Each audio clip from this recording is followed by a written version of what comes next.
Hey, there he is. Hold up. Sorry, Like, Nine. Don't mean to no, interrupt. no. Yeah, no worries, man.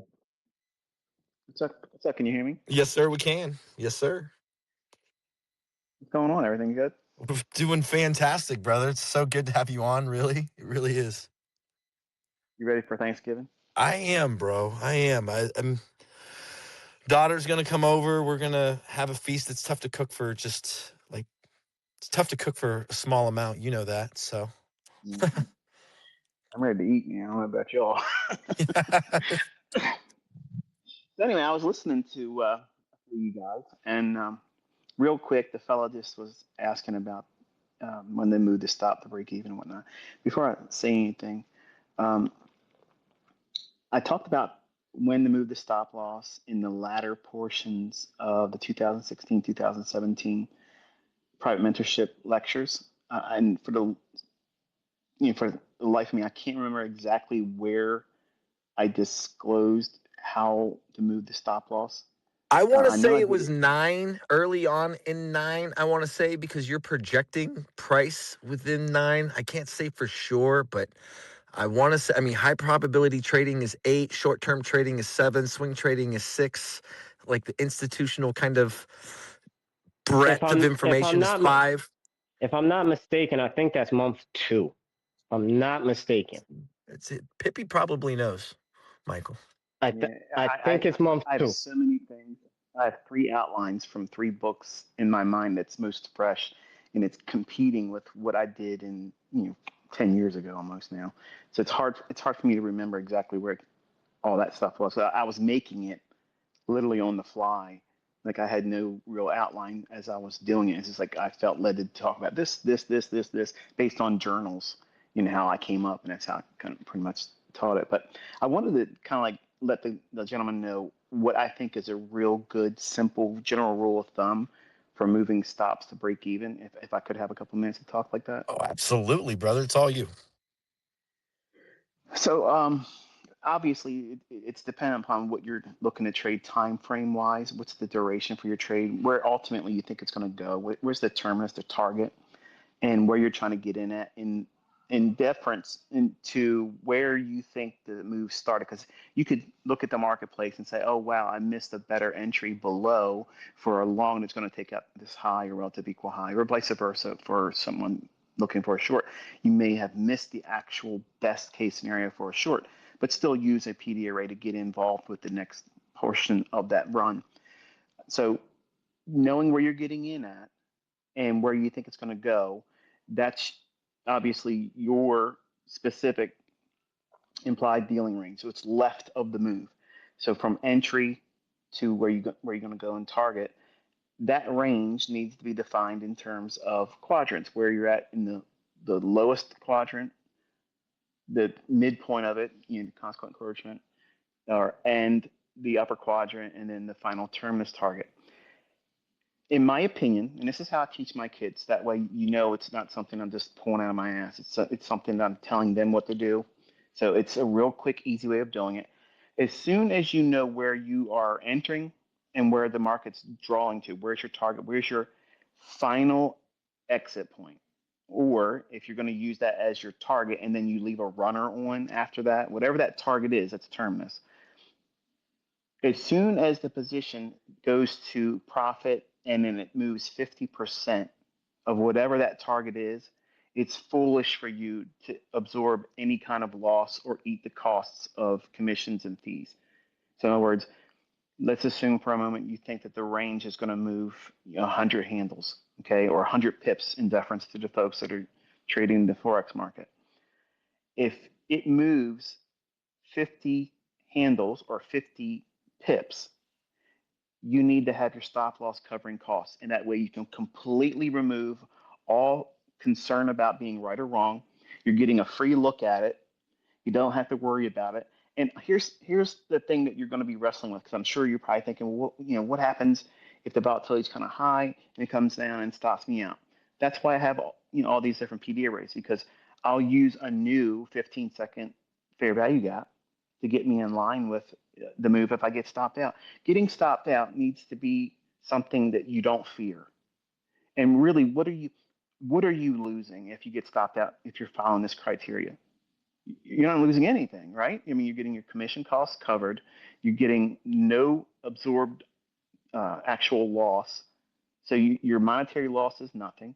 You've paid for the ticket to see if it can get to the destination you wanted to get to, but your flight just got canceled. You got grounded. They had to fly back to the airport, and you got to wait for another airplane. It's as simple as that.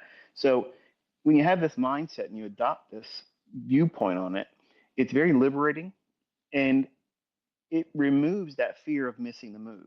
So in short, know where you think the market's going to go. Where's your target? Where's your terminus? Once it moves 50% of that range and you're in profit, then you move your stop to cover costs. That means real break even, not just simply, well, it's zero because we trade in futures. So that means there's going to be real costs associated with it. It's not high if you're using a good broker, but you want to make sure you cover it a little bit. Sometimes when you hear me talk about it, I'm facetiously talking about covering, pizza. Get pizza covered. So in other words, I'm trying to make 20 bucks, 25 bucks, 30 bucks, just to put something in my pocket for my time. But 50% of what you think the range is going to be to target, once that's fulfilled and you see it, once it ticks there one time, doesn't need to trade above it.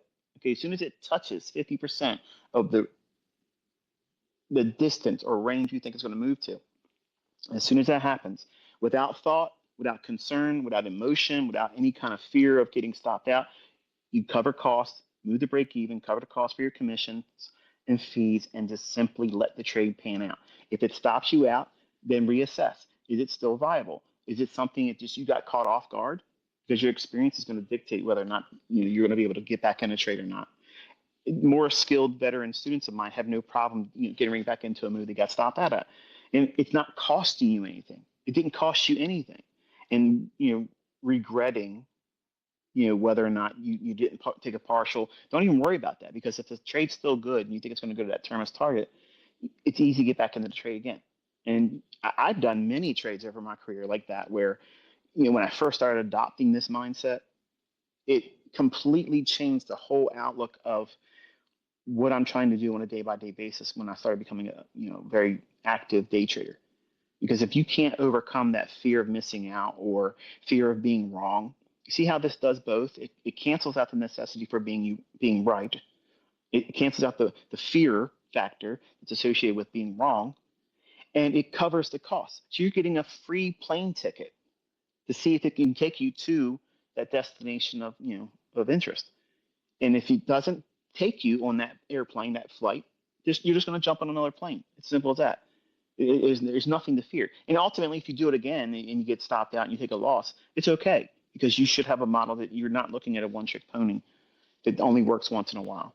And your back testing should prove to you that it's not a one-trick pony. Hopefully, it's a fair answer. Thank you, ICT. Thank you. Keeping the conversation going, keeping it flowing. More questions. Salient question. Aldo Vargas is here. We have Feriano, we got PTFX, we got Dom, we got Focus, we got Nine, Zick said FX. Zick said, I'm just curious, are you still in that short for Bitcoin, bro? Like you got the high. You still in that Can I short? speak, sir? You can sure speak, bro. I'm asking because you nailed the high. And you did that Yeah, through just learning through all the stuff that we do here together, right? So yeah, that's a great trade, because that's literally there, sir. So, and this week there is a short trade on monthly view that's printed on the AR projection. So I shorted it from US 30, because the 3 month exhaustion and the month exhaustion was stacked like pretty nicely. nice, So bro. I, Nice. I'm really proud of you, man. I'm really proud of you taking the AR concept of ICT, the average range, which he does talk about in Core Content Month 5, but you've taken that from a high time frame, you've mapped it out, you found the thirds, and you've really, I mean, positioned yourself into seeing the market pretty clearly, right? So I'm proud of you, brother. Good job. so the actually this all because of you guys.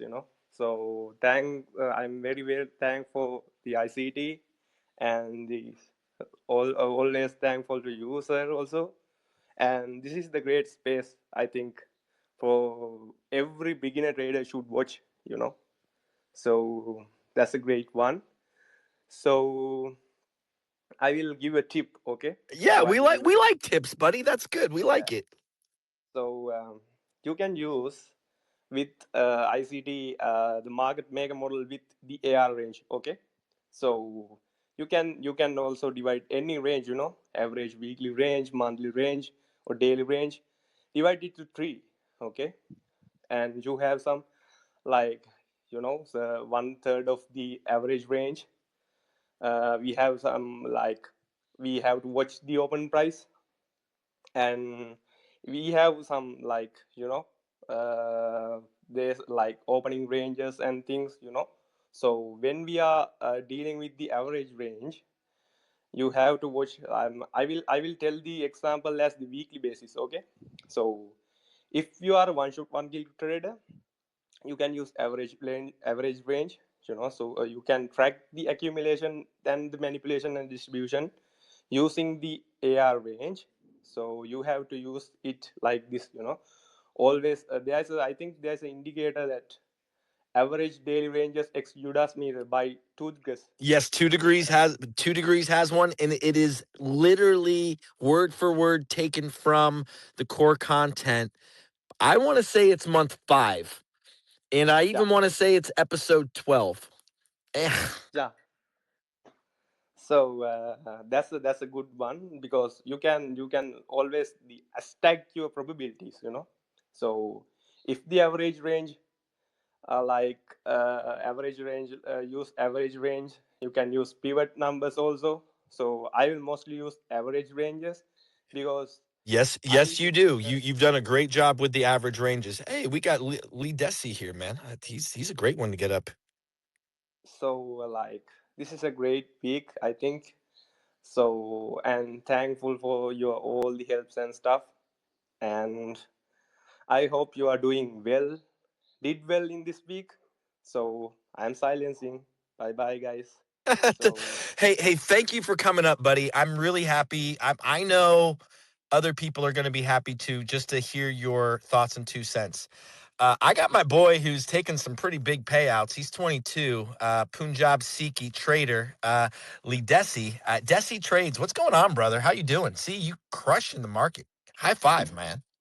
Thank you. I appreciate it. I'm happy to be here. I saw you guys on. I was like, I had to come on and talk with you guys. I've always listened to your shows, so I was like, let me come on and say a few things. Um, well, first of all, I know ICT's in here. I saw his post. I appreciate his support and everyone in here. You guys have been incredible over the past like 7 days, especially the last 40 hours. It's been pretty surreal. Yeah, $1 million in a month. Got a 930K payout from Apex Trader, and honestly, it's I started learning ICT concepts in 2022. I was already profitable beforehand, so the transition was a little bit easier because I always advocate. Strategy is one thing. I've said this. People might have different beliefs, but strategy is, I feel like, only 10% of the game. The 90% comes from the mental and being able to control yourself and having that mental sustained drawdown. As you guys might have known, back in August, I blew up around 350,000 from Apex as well, like 14 days away from the big payout. So, and I told myself I would be back, and I didn't expect it to be so quick. But here we are, and it's been a blessing. It's been a crazy experience.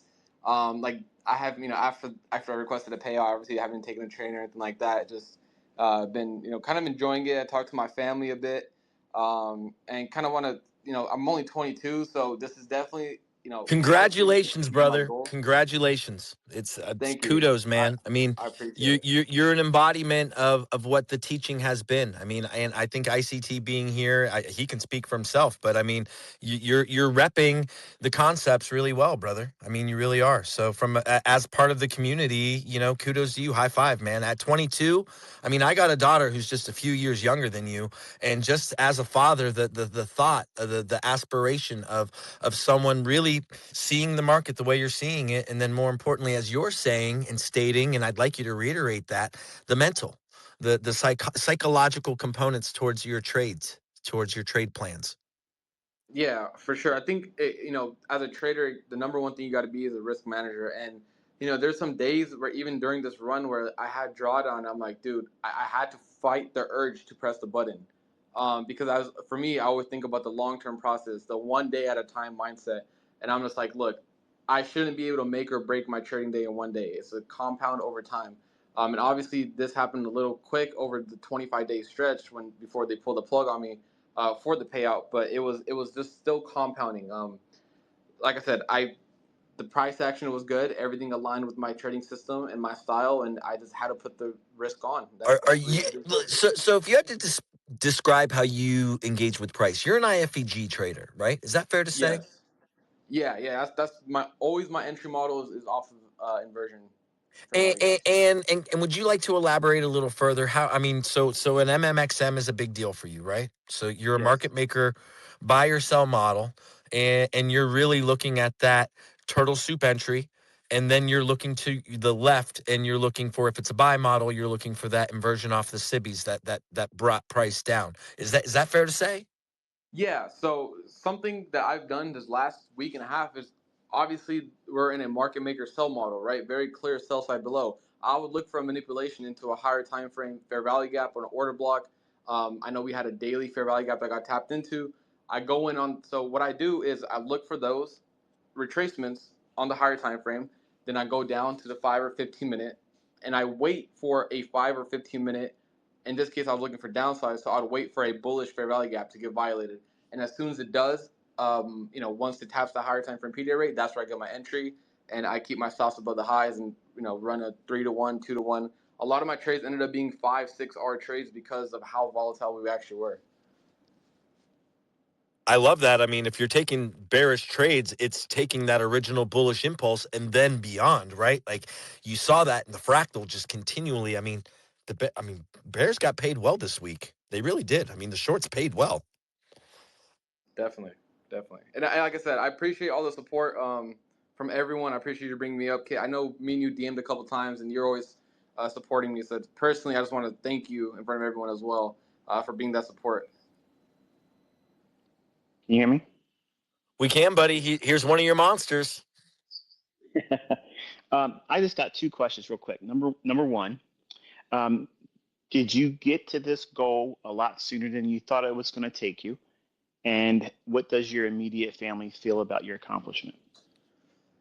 So to answer question one, absolutely. I hit my first 7 figures in April, and now here I am, almost 3x that few months later, right? In a whole month, I made 7 figures. So it definitely is exponential growth in this trading game, because I feel like once you master the mental side of things, it's unlimited growth.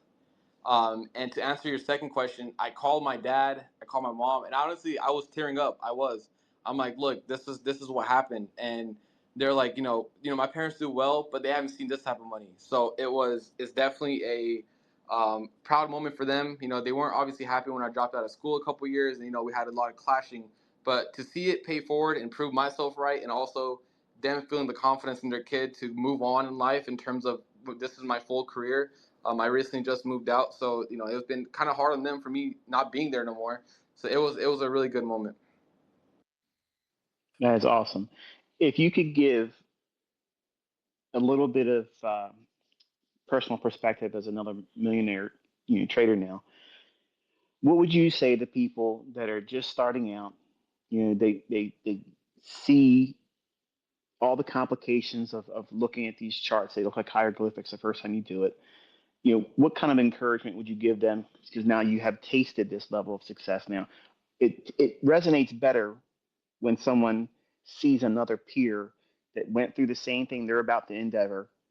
What was it like for you to find encouragement, and how would you encourage someone else that's starting out? The number one thing I always tell people who are starting off is do not put a timetable on anything. It might take longer than you expect. It might take way shorter than you expect, right? And I think putting a time pressure on yourself is not the way to go about this. I know people who made their first million 8 years into trading. I know people who made their first million 2 years into trading. Everyone's on their unique path with the timing. As long as you are showing up every single day and practicing proper risk management, you are actually trading. You showing up on the screens 12 hours a day isn't going to do shit. Excuse my language. If you're out there just BSing around, full leverage, max size, and things like that, if you're actually taking the time and understanding what you're doing and having a mental control of yourself, there is no cap to this game. And do not compare, anyone listening to this, do not compare me to yourself, or compare someone else like who else is taking $2 million payouts. Don't compare Lanto to me, or who, to yourself. Everyone's on their own path. Everyone has their own family circumstances, life circumstances, everything. There's so many different variables that we're all different in, right? Why are we one thing I would say though, clap for others until it's your time.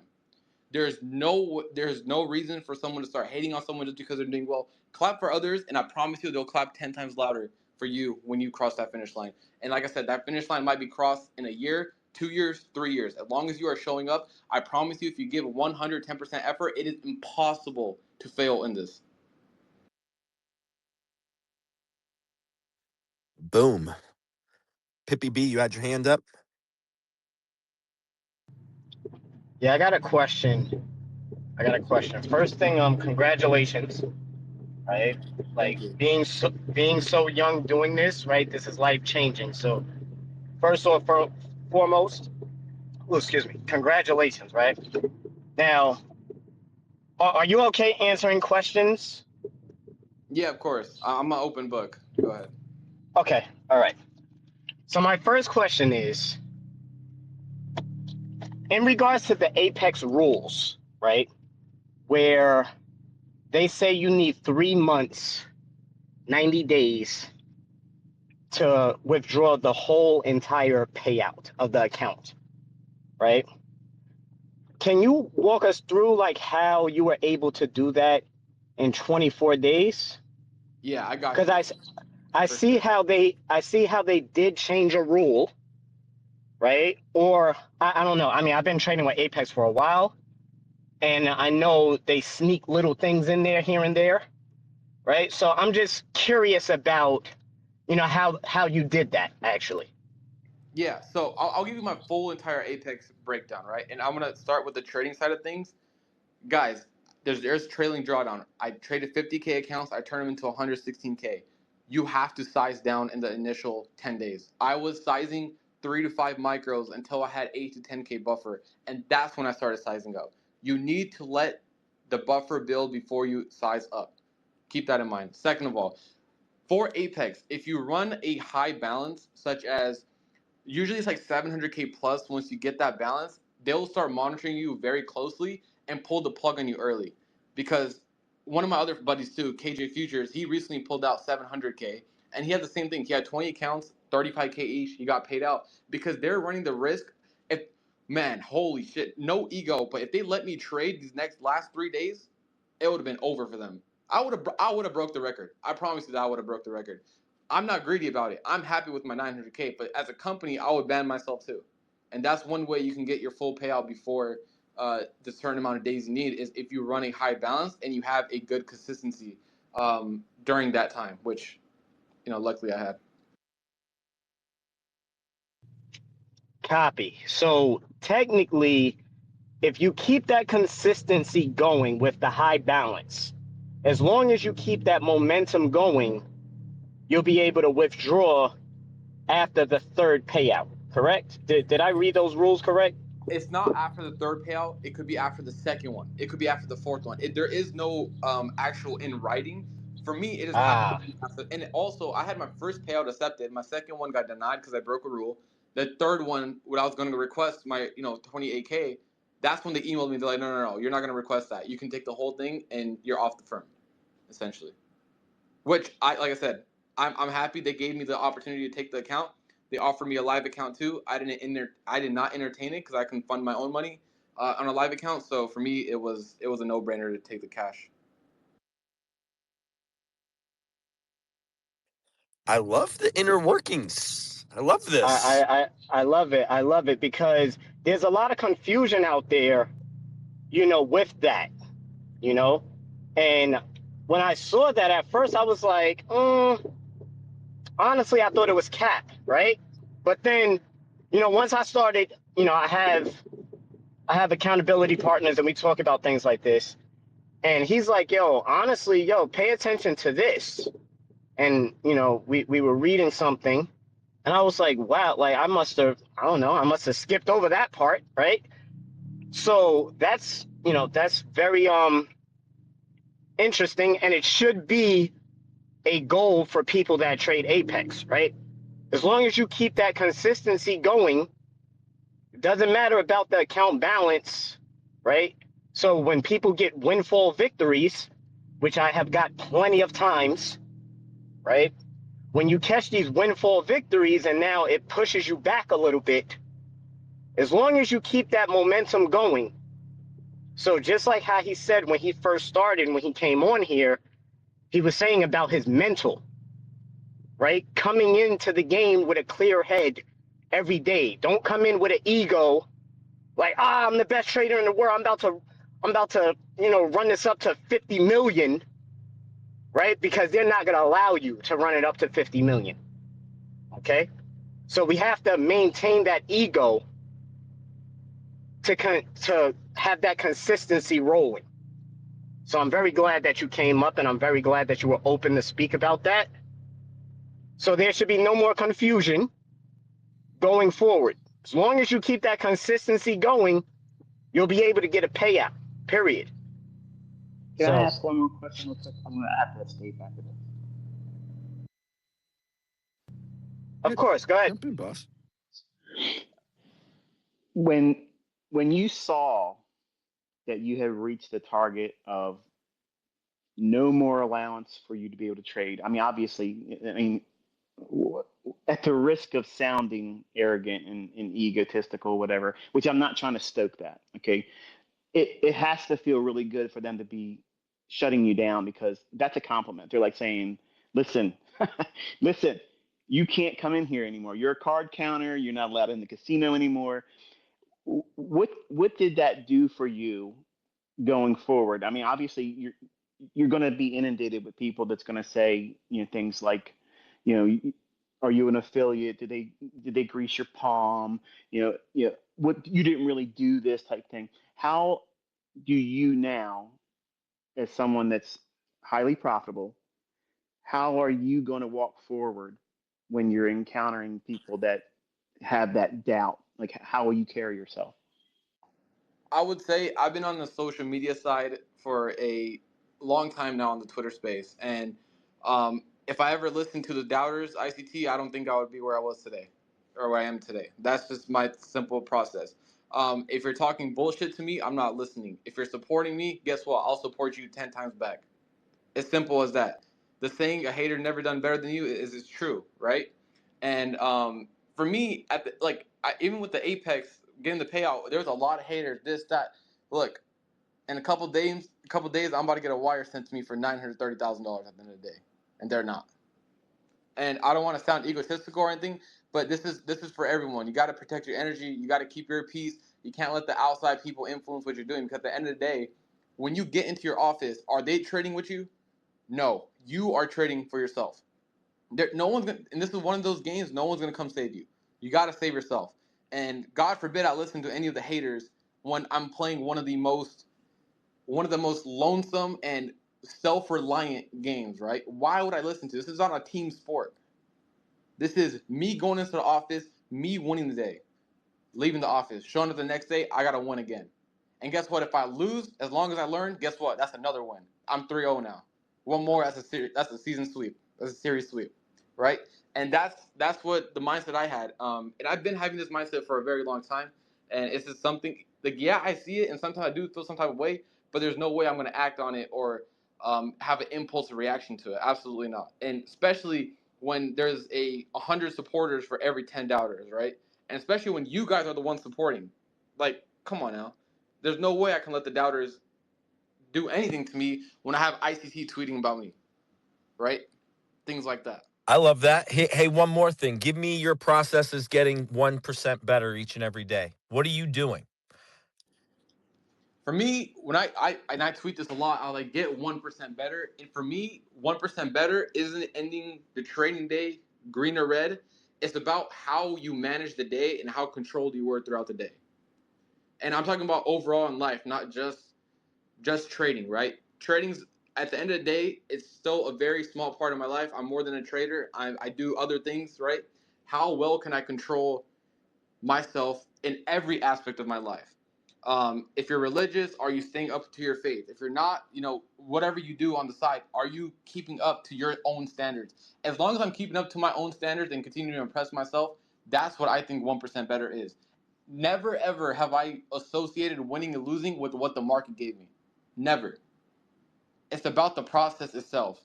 And if I follow my rules and if I take 35 losses in a row and I blow my account, guess what? If I followed my rules, I stayed consistent, I practiced good risk management, hey, guess what? It was an unlucky 35 trades then, right? So there's never, when I associate green or red with getting 1% better, it's always the mental side of things. And look, I still am trying to figure out the mental side of things for other things in life, right? That I would like to be more consistent and disciplined in. I wish I could take my trading discipline and put it into other sides. I'm not perfect at all by any means. But it's just, for me, the mental is so powerful. Like, your brain is such a powerful tool, and I'm just trying to master it to the best of my ability, and that'll help people around me too. That's another thing. I want to make sure the people around me are good, and then I'll eat whatever's left. I love that. Just want to say, man, well said. I'm proud of you, and I'm hopefully going to be able to see you keep going higher. Thank you, ICT. You appreciate what you do for the community as well. It's incredible. It's a love fest, boys and girls. Trader Roundup. Ledesi coming in, just swinging it a little bit, and with reason, my man. Kudos to you. That's not easy what you did, man. It's not easy. I don't care who you are. So, props. It ain't easy putting up that kind of weight. I don't care who you are. So, in a room full of traders, the hat is off, my friend. Well done, well deserved, and good work. Very, I guess proud is not a real good word to say, but it's an honor. I'll say that it's an honor. All right. So anyway, I appreciate it. Thank you. And I'm gonna hop on out of here. I gotta make some food and stuff, and I hope you guys have a good rest of your day and have a fantastic weekend. Appreciate you guys. rock on, brother. Rock on. It's 6:30. I like the time. Nine's got his hand up. Want to hear from him. We got Mauricio here. We got Black and Blue here as well. So Arcane's got his hand up. Raising your hand, greatly appreciate it. We're going to go in order. Black and Blue, Nine, Arcane. What's up? Hey, Kit, what's going on? I appreciate you having me. Shout out to Desi for sure. Very inspirational, what him and Lanto have been doing. What's up, Pippi? And of course, shout out to the greatest coach ever, ICT. We were talking about the average daily ranges a few moments before Desi came in, and I'm sorry to backtrack, but you guys know, like, that is my thing. My particular core content favorite, if you will, core content month 12. And so I just want to ask, if I may, ICT, I have taken that ideology, of course, by my own liberty, not anything that you've taught, but I've applied that to the quarter. So I will do a 5 average quarterly range and then a 5 average monthly range. And I'm also marking the 50% point between, say the quarterly or monthly open and the average, weekly high or average monthly high. And the same thing for the discount side. And what that allowed me to do this week was to have a bearish bias and know that, 24, 145 was the number I called out in my tweet. But I wanted to know, what your thoughts were on, me doing that. And those levels have been so pertinent and so useful to me. And of course, as you taught it, the 5-day average daily range and core content month 12. And what I'm having trouble doing is using the macros in conjunction with the PD arrays that form around those levels, I'm seeming to, always get stopped out, looking for that lower high of the day between 3:30 and 5. It seems that the New York Open always kills that position that I seem to get into using that ideology. So I would be grateful if you could just touch base on that just a little bit.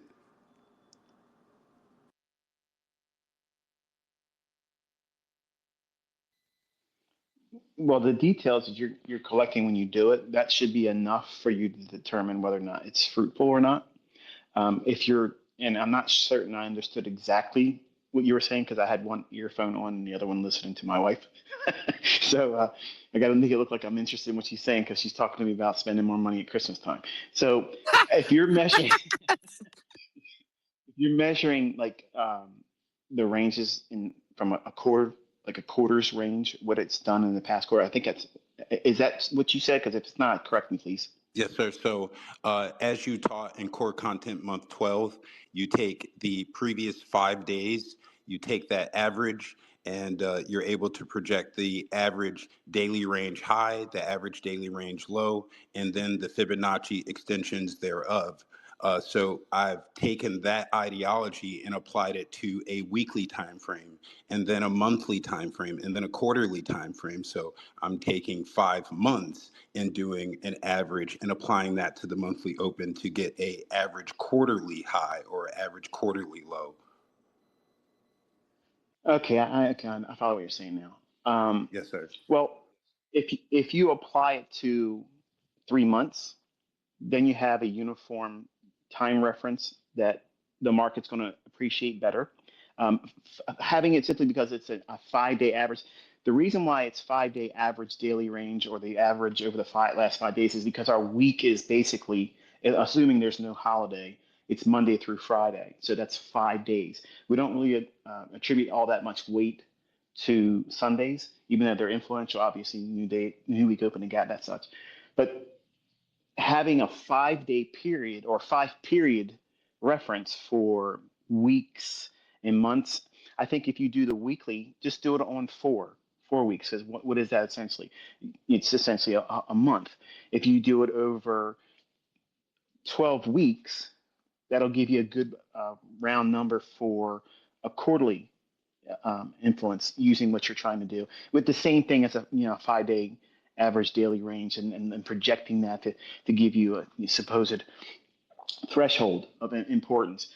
I don't personally subscribe to anything beyond that scope because I have other tools that do better and give me better details than what would be trying to ascertain from using this methodology. But if you're seeing some rhyme or reason to doing it, don't let me say like last time we did a discussion like this, and I was in Kit's podcast here. I didn't want to discourage Pippi, because he was investigating things too. I have to be honest when I'm asked if I see value in that or if I would do it. I'm not swayed in having any pursuit in doing it myself, but I'm not negating or trying to disparage you if you're seeing fruit from it, because what you internalize in price action, just like a model, just like the PD arrays, whatever one you as the student subscribe to, that's the one that's going to be advantageous for you. It means something to you. So it helps you have clarity, you know what you're looking for. So if these measurements, if these things that you're trying to do build up your confidence around something, then that's a plus. You're going to get the information from the actual utilization of the information you're gleaning from doing it. It matters not really if I subscribe to the idea or if I like the idea. Just like Larry Williams, he has 100 different things out there that I don't believe any reason why that should be attributed to my buying and selling. But he has faith in it. He has experience using it, and he's made millions of dollars trusting it because it's helped him manage his emotions, his psychology, and what he's looking for in the marketplace. So I think it's essentially what you should be viewing it too. Just because you hold a certain level of regard for me, that's fine. But what works in your hands regardless of who likes it or doesn't like it. Does that Does that sound fair? Yes, sir. So it's I just want to say thank you because I know I'm like, you might see some of my comments defending you, and I know you tell us not to do that, but uh, even though I've yet to prove the value that your teachings have given to me, I've yet to have something of substance to prove that. It doesn't take away from the fact that I know that what I've learned from you over the past 3.5 years is absolutely invaluable, and I'm honored to be able to, for at least once in my life, converse with you a small bit and say thank you. I'm very honored. Thank you so much, bro.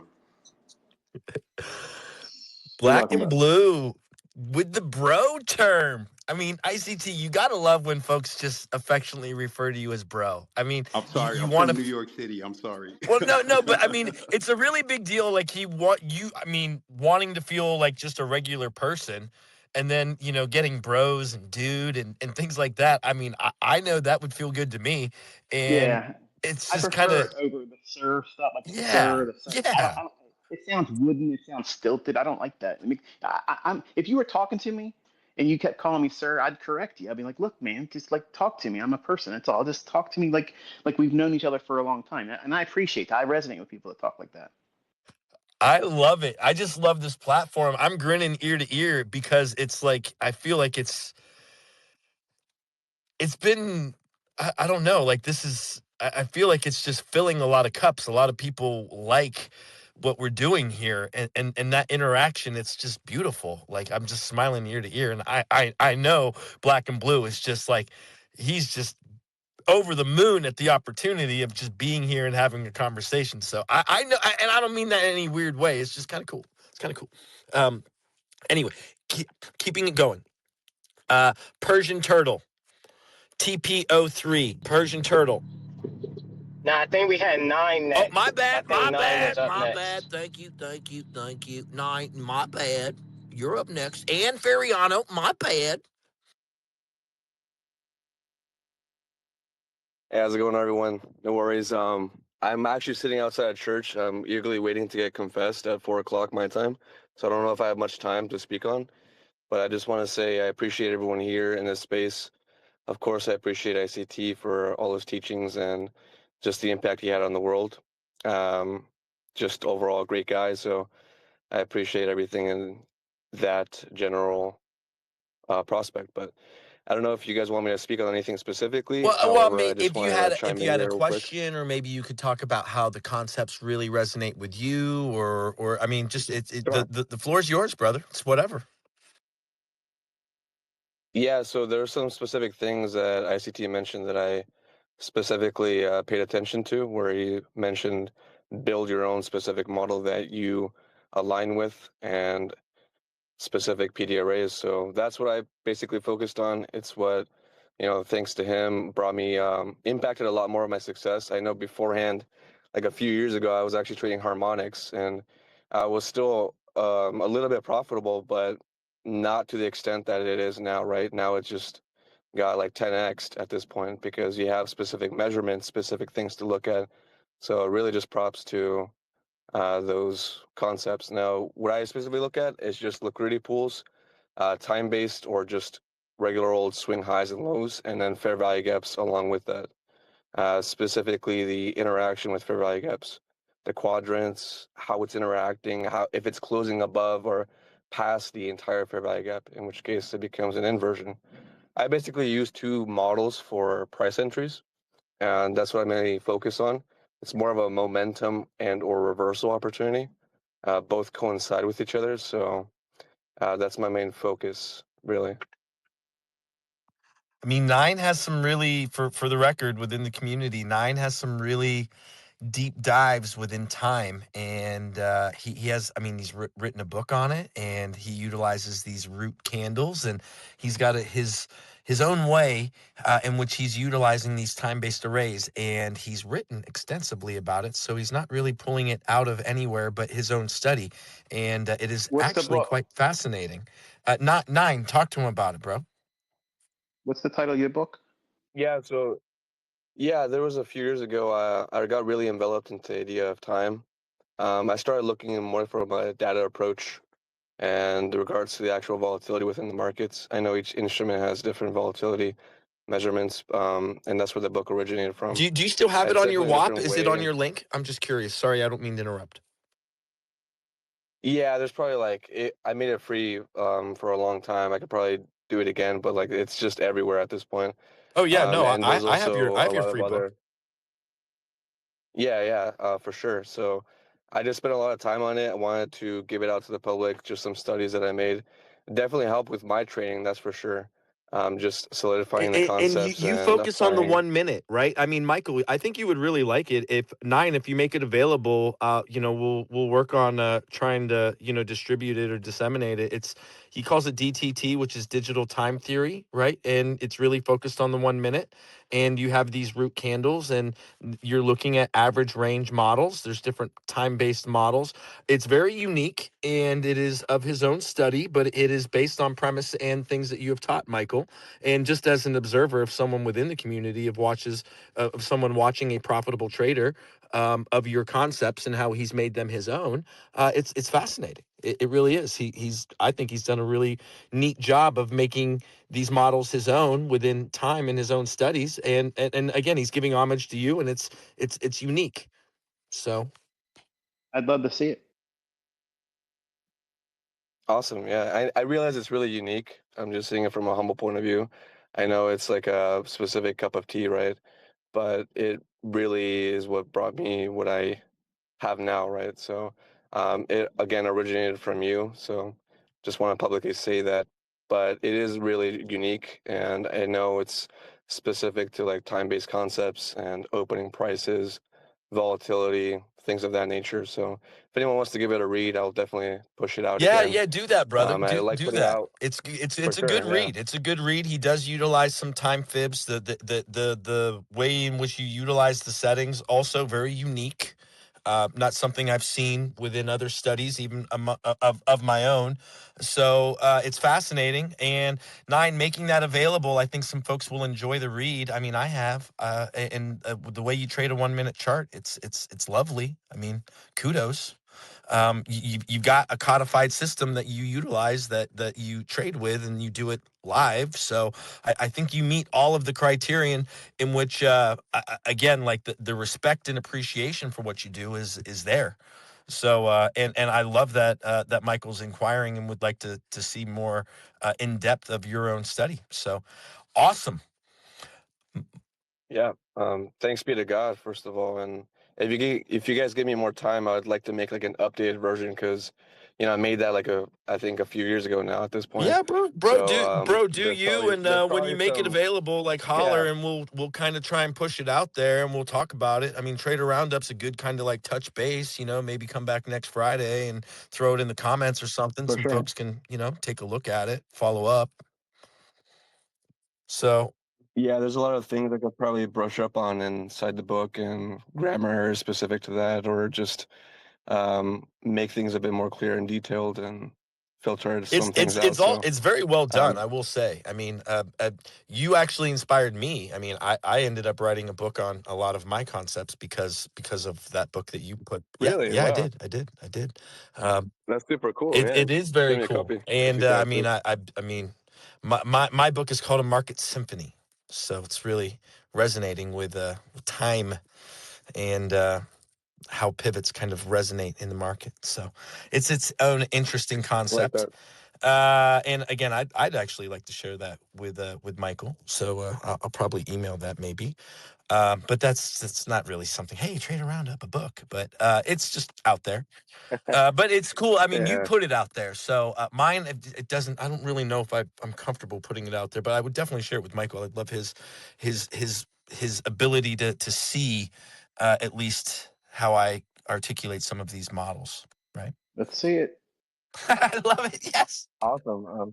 He's like, Yeah, send it awesome. I mean, just over. let me know how I can share it. I'll definitely share it, make an updated version, and yeah, I just like providing free stuff to people, like You do a tools, great job of that, concepts, brother. You ideas. do a great job of that. Um, Yeah, because I know how this trading journey is. I just want to help out as many people as possible. And I'll do it all for the glory of God. So I just want to put that out there. But I do have to attend to confession within 10 minutes from now, so I do have to go. But it was definitely a blessing being here. Much love and respect, buddy. Kudos to everyone, and we got catch you guys later. We got Feriano here. He was up next. Mauricio's got his hand up. So I don't know if Mauricio, if it's salient. Yeah. Yo. Jump in here, Feriano. Jump in, buddy. How you guys doing? Fantastic.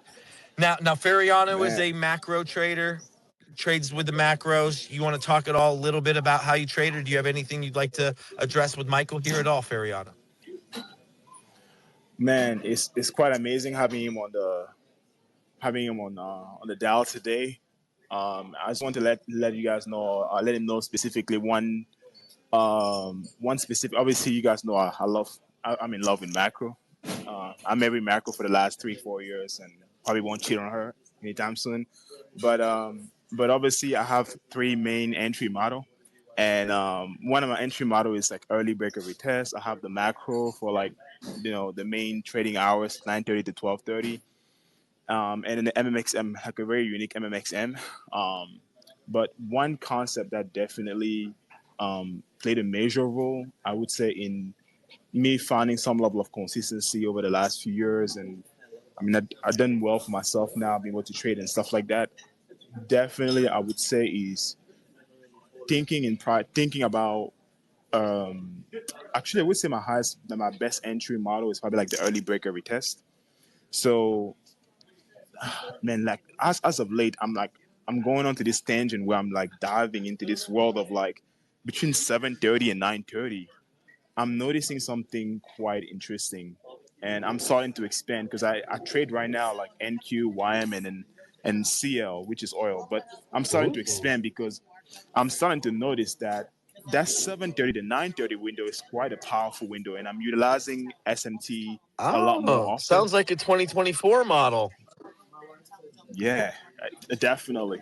I'm starting to utilize SMT, session SMT specifically. So I'm looking for 8 p.m. to 2 a.m. Asia session window, and then 3 a.m. to 6 a.m. London session. So I'm measuring those sessions specifically, and I'm also measuring the 7 a.m. to 9:30. Okay, wait. So window. 8 p.m. to 2 a.m. That's a 6-hour range, and then 3 a.m. to what? To 6 a.m. To 6 a.m. So that's a 3-hour range. Okay, so you've adopted a 6-hour and a 3-hour range within your model. Yeah, so that's for Asia, London, and then that's New York is 7:30 to 9:30. So what I'm looking for across all 3 of those windows is for some sort of SMTs, right? And those SMT will give me my bias for like an early breaker retest. So 7:30 to 9:30, if you see an early breaker form, right, after you obviously have a confirmed SMTs at a low, so with correlating assets. So for example, like NQ and YM will be my correlating asset if I'm trading NQ. Wait, YM is your correlation? For that specific, because I tried ES over multiple years, and YM would be the better asset that actually give me better correlation for that window. Interesting. Yeah, gold and silver, 6E and 6B if you're trading future, Euro USD, GBP USD if you're trading Forex, and then RB, which I think is rubber oil, and then CL, which is crude oil. Those 2 are very correlating as well. And then the last one, if I'm not mistaken, I'm always forgetting the last one. I have about 4 pairs that are correlating, so essentially 8 assets that I'm looking at. A good one is that ICT talks about is the S&P Goldman Sachs Commodity Index. Oh, just gonna add that SPGC GSCCI. That is episode 12, Core Content Month 5. Can you repeat that? I'm actually on my notes. S&P Goldman Sachs Commodity Index. So it's SPGSCI.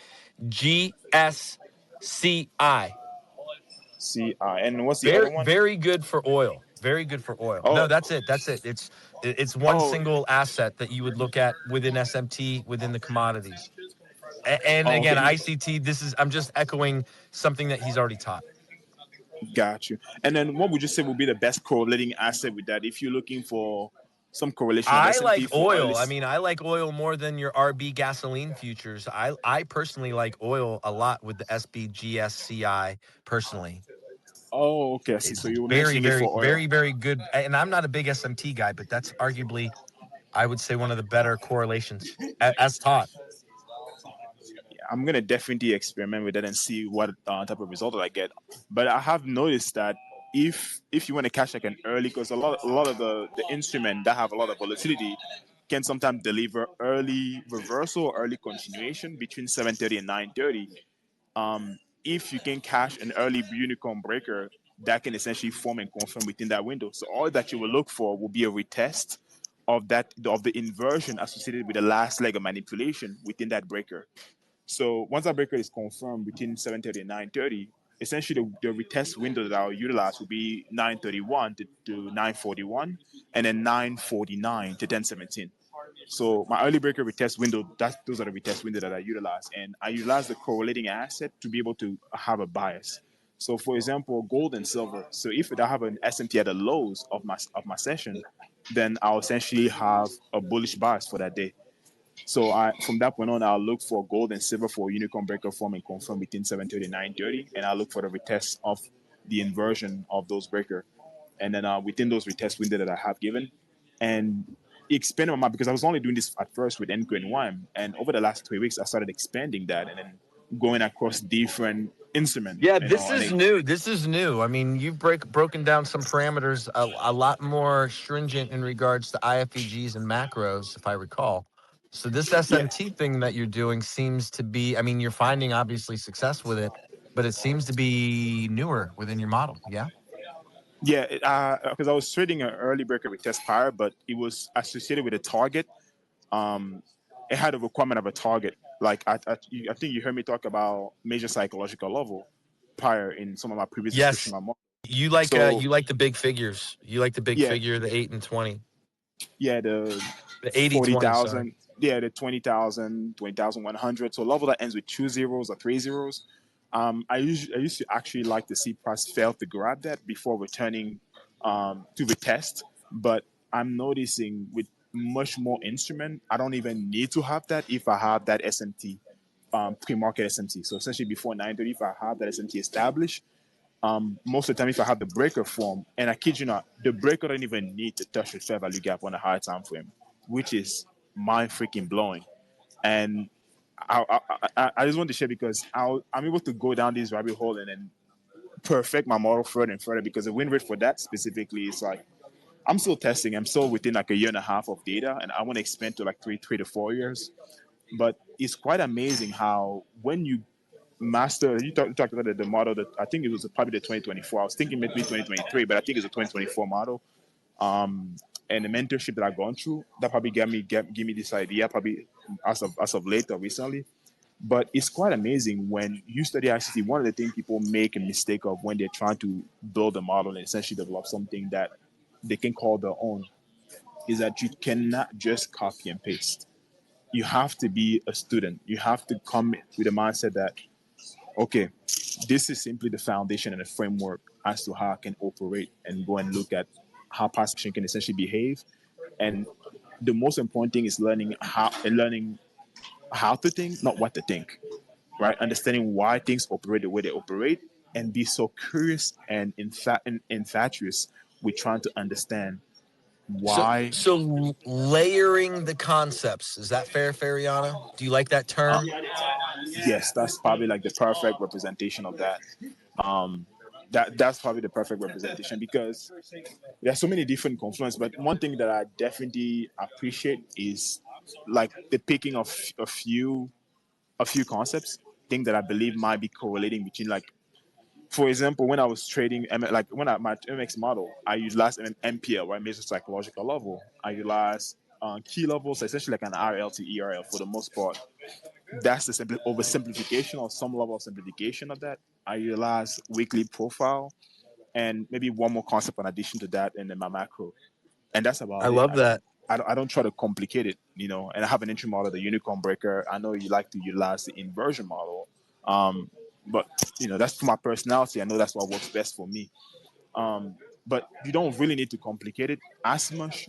And finding the right people to listen to, like obviously this type of listening, this type of space where you can listen to people that are obviously going to break down that model, that can show you success, and then that can give you an idea of like how to construct a successful model is very, very important. But I just want to let you guys know, obviously, like some of the things that I'm currently working on. Like I have. That's great, brother.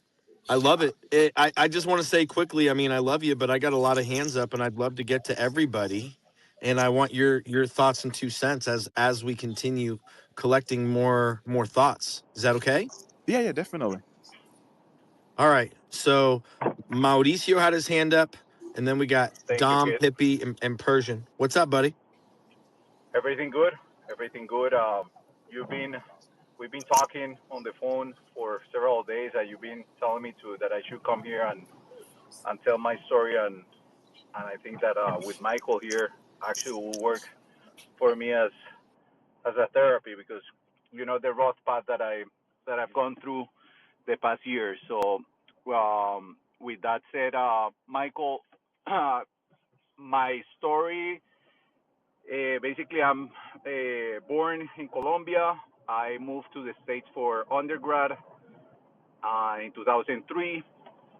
Did real estate finance and real estate development. Started working at 2008. Got married 2013.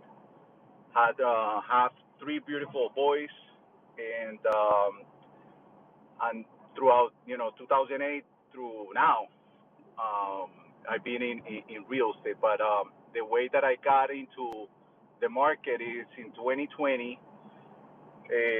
Miami was a completely, changed city with all the New Yorkers, everyone coming here. That was a very, very lucrative year. It's been my best year in my entire life. And then 2021 and 2022 it started slowing down like big time. By 2022, I had this FOMO with all the people around me that they just went and buy any stock in 2020 and they were making money. And I always had like a passion for Wall Street. I always wanted to go to New York to work there, but never had the opportunity. And unfortunately, I made the mistake to get into the market in 2022, thinking that that I've been successful in real estate. I can do, if other friends of mine are doing well in the market, I can start buying good companies. And that is the year that I started, putting a lot of my net worth that I built since 2008 into the market, and I got completely crushed. On the way down, the market was basically making a retracement, and that year I got panicked. I lost over $1.5 million, and it was a completely disaster with my family. Like it was a chaos. It was a completely chaos. My wife always asking me like, "Why are you like so moody?" With my kids, it was just a completely horrible years, 2022, 2023, and then it got to a point that I say, well, I gotta stop. But the thing is that I compete for the national team as a volleyball player in my country, so I was raised with a lot of like discipline and with the mentality of not giving up. And I say, you know what, I'm not giving up, and I need to, I'm just gonna continue. I started like, obviously after in 2023, I tried everything, moving average, stochastics, the RSI, like the typical stuff. And it might sound like kind of weird what I'm gonna say, but I'm very Catholic, and I ask God to give me, you know, some light because I was going through a lot of pain, and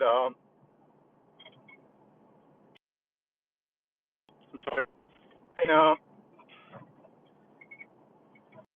and Michael, I 2 days later, randomly, I got to know you, and and I started, you know, listening to your content, and and I started studying it, and it's been a blessing. It's been the light of the tunnel that I asked God. I resonate a lot when you said that you ask God for that gift that you're giving to the community. And quite frankly, the Lord knows that I'm saying is true. Um, I don't have, anything to come here and just BS. And it just, I haven't stopped working. I still have my goal to basically get what I lost. It's been really painful to see like all the hard work just to vanish like that. But it's the learning curve. It's the lesson that I had to pay. I understand. But the important thing for all the community is that I'm for real. I don't trade prop firms. I started with my own capital. I still with my own capital. Um, on the bright side, I see a huge opportunity in the markets. I raise big money for multifamily developments.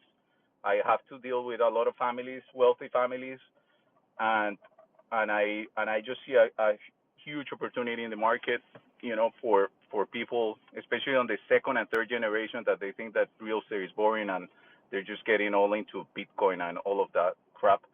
But the point that I want to make here to everyone is just like, besides all the controversy that we have in social media with the ICT concepts, this is my story. The story is that I was finally able to find an edge that provided me to know when to stop, that provided me a framework. It's not perfect for me. But it has a line in the sand that I never had. It has concepts that had made me profitable. This is gonna be the first year that I'm gonna be profitable in futures, and I'm on the way to recovery. 2026, I hope that is the year that I start seeing green. And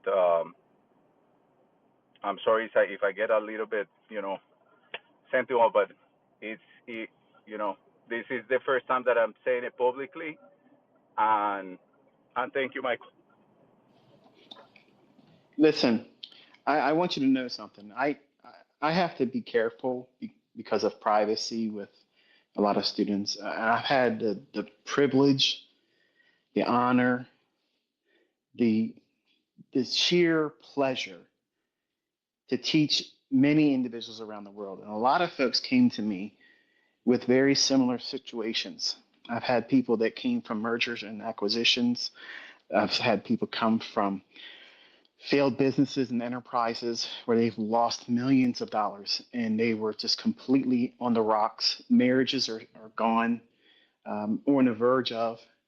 This, I hear you and I know that your pain is real because I've seen similar, and please permit me, but I've heard worse. And individuals came through all of that and came and climbed out, and you don't know the success stories because a lot of people don't want to endure what you just had the courage to do. You stepped out here on the internet with people listening, and I'm sure people will be listening to this as a recording later on when Kit makes it available. And you're going to have an impact on someone that's been quietly sitting there thinking about, like, that's I can hear what he went through, and he has more courage than I do because I would never come out there and tell the world that I lost $5 million. I would never come out there and tell the world that I lost $3.7 million, in my retail business. That I just failed at. I thought I was going to do very well and didn't do well. And investing, learning to invest in their own hands, learning the skill set, cutting out all the cancerous perspectives that people are going to tell you that it's not for you, it isn't going to work for you. These individuals went the same path you're on right now. And that that time when the locust have consumed and stole from you, all of that lack can disappear. And it's important for you to have that faith and that hope, because what you're doing is you're learning to invest in yourself. All you did was sow a very, very expensive education. The only thing you did differently is you paid a whole lot more upfront for an outcome that's destined for you. You have no reason to feel unnerved, ashamed, or embarrassed, because I love people like you. I love people like you because you have the courage to come out here, wear your heart on your sleeve, and say, you know what? I broke myself. Nobody else is at fault. I'm going to correct it. And I'm trusting God that's going to give me the ability, the wherewithal, the wisdom, and I'm going to give him the credit in the end. And I believe you're going to get it.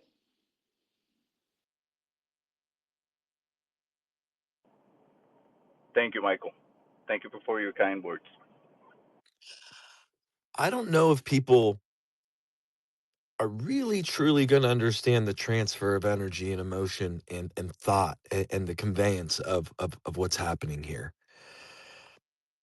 I get emotional because I understand the pain, and I think Michael does as well. And what Mauricio is coming up here on Front Street and saying, it's powerful, it's therapeutic. And when you have to come to the chart and reconcile with your loved ones, that's what Mauricio is saying. And as someone I'm very fortunate and blessed, and I get to understand the interworkings of the mind of this trader who came from a very dark place of despair, and he's found hope. And that's one thing I think is a very common theme in a conversation like that, is the ability to dust yourself off and get back up. Finding sanity in an otherwise very difficult circumstance. Traders are going to understand that. A lot of traders will. A lot of traders will. Some folks don't. But the longer you're in the game, and this tax, this toll, this cost, this expense that we have to the market in our ability to learn, I can stand here on Front Street and tell you how expensive and how difficult and how painful that can be. And it's a very sobering thought, the difficulties, the challenges, the pain. And that's often overlooked. That's often ignored. It's often glossed over.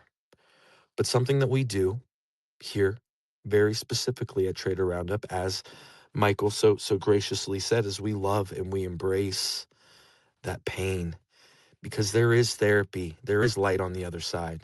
And as desperate and as difficult and as challenging as times can be, dropping to your knees and putting your faith into something bigger than yourself is very touching.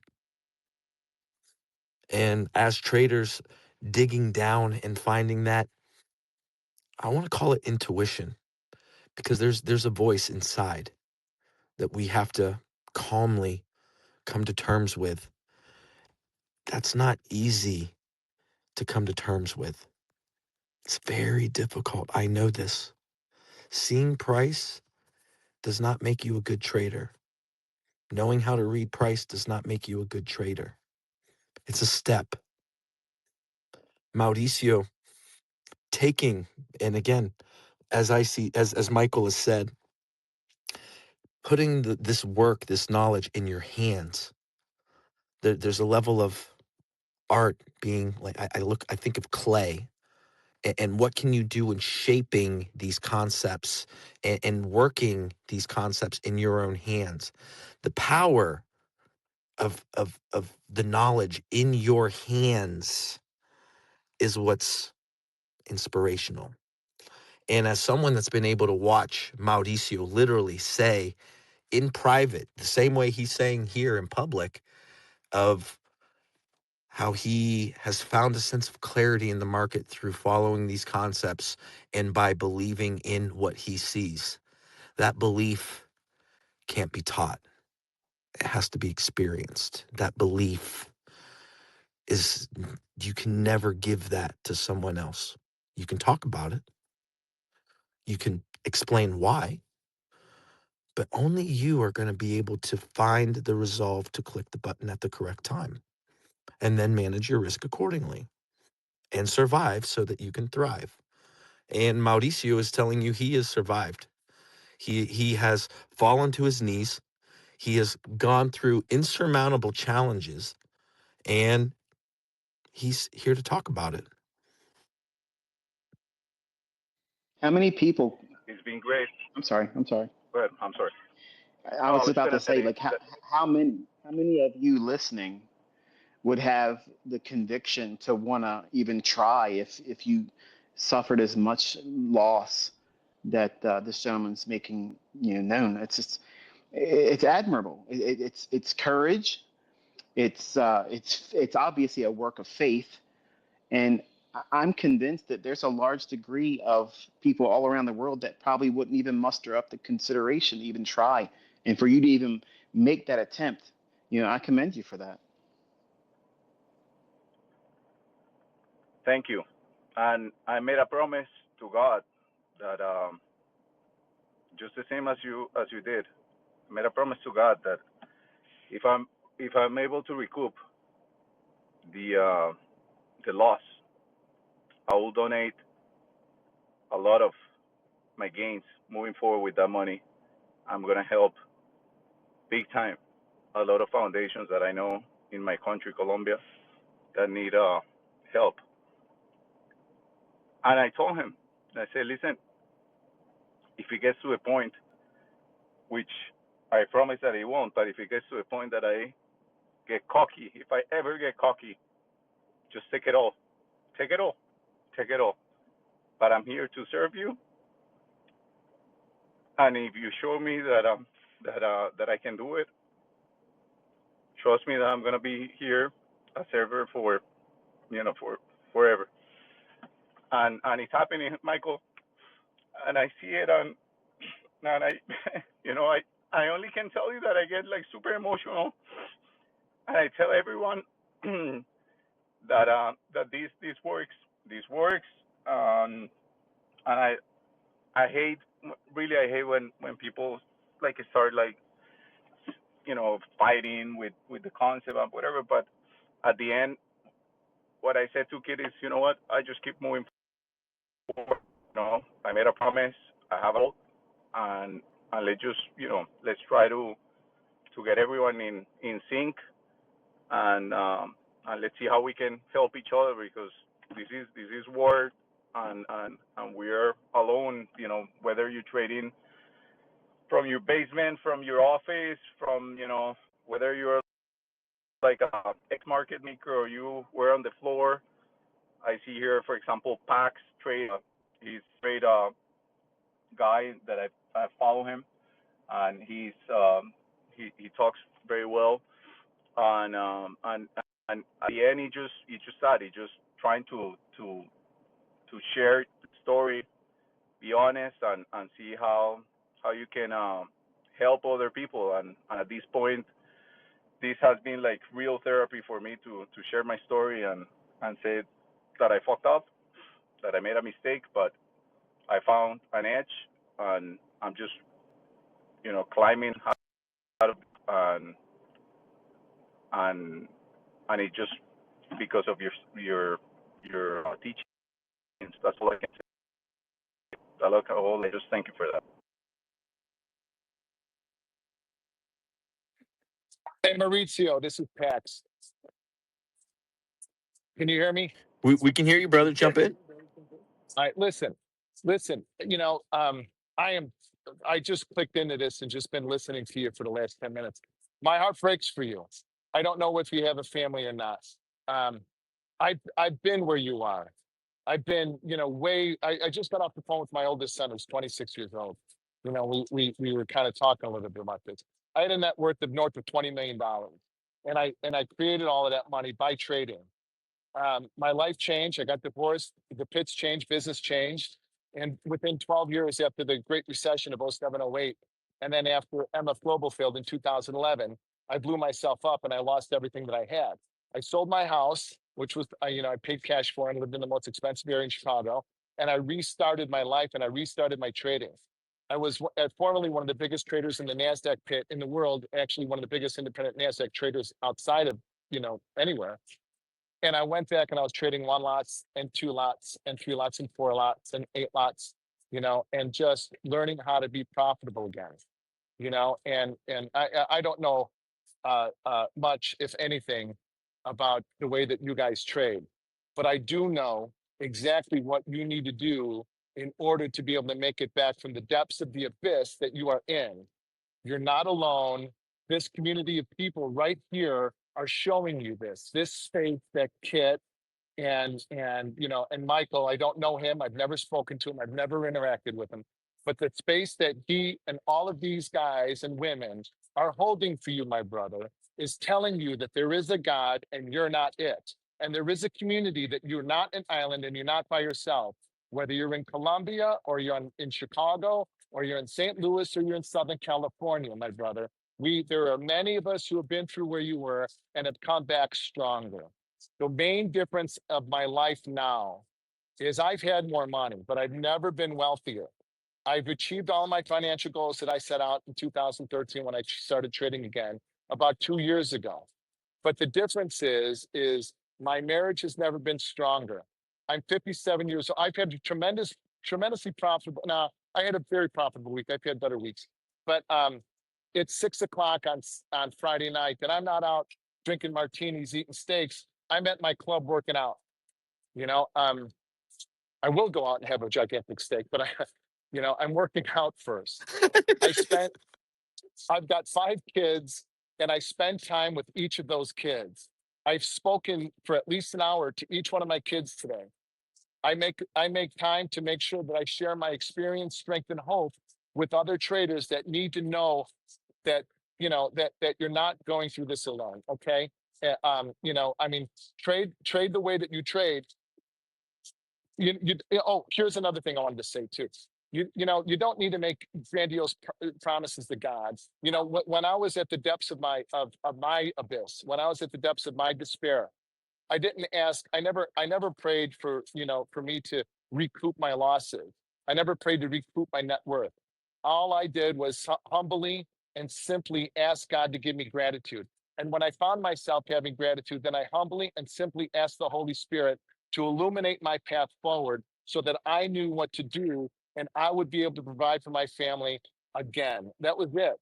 And that, my brothers and sisters, that is what ended up making me wealthier than what I ever have been. Not richer, I've been richer, but wealthier. And there's a real difference. And anybody who's been through the fire and didn't burn to death, or has been through has been through the water and haven't drowned, will tell you that there is hope. Live in faith, live in hope, live in love, and move forward. Move your body, work out, pray, meditate, breathe, and you'll be okay. And God bless you. DM me if you ever need to talk, okay? I'm always Thank you, brother. available to you or any of the rest of you that are going through this. And Pax is literally what he's saying right now. I mean, he runs spaces. I mean, he prays the rosary. Pax was in the seminar. He's a very strong leader in Christ, in his faith, and he leads by example. And I want to just say thank you, Pax. You've been an inspiration to me. I mean, waking up one day and actually praying to Jesus, really saying Jesus's name. I think I said Jesus's name in your space, maybe I think 50 times. And it just brought me to tears, bro. Like going into a trade and just celebrating Jesus as often as you did in your space, bro. Again, high five, man. Just high five. Thank you. This is Thank you. awesome. I'm working out in a shirt now. And at the back of our shirt says, it's got a gigantic cross on it and USA on the back of it. So I mean, I wear nothing but I work out in an expensive club, but I wear nothing but Christian shirts, Catholic shirts, and shirts that kind of illustrate what the values that are important to me, because it's not, again, part of Kit, what makes me wealthy is the love that I have in my life. Here's another thing too. A couple years ago, I almost died. I have AFib. And the first time that I had AFib, it caused heart failure and it caused my heart rate to crash. This was a year and a half ago. My heart rate was at 15 beats a minute for about an hour. And I'm laying there thinking I was going to die. And not one time did I think about my money. Not one time did I think about, my cars or my houses. Not one time during that period did I think that I have enough. I thought about the love I gave and the love that I've received. And I thought about the love that created me, and that's it. That's all that's important. That's all that's important. Everything else takes care of itself. Pax, you don't realize this, but again, like just as a host in the community here, there's like, and you don't know Michael, but you two have so much more in common than I think you realize. And again, you don't know him the way that the community does or the way that I do, but just as a friend, it's funny. You guys are similar age, and there's so many similar parallels just in how you both lead and how you live your life off the charts and how you talk to folks that you're around and how encouraging you are. And I just want to tell you, whether you realize it or not, I don't think I'm the only one. I'm speaking, I think, the elephant in the room, that people that listen to or know you, Pax, and that also listen to or know Michael are going to draw a lot of parallels, my friend.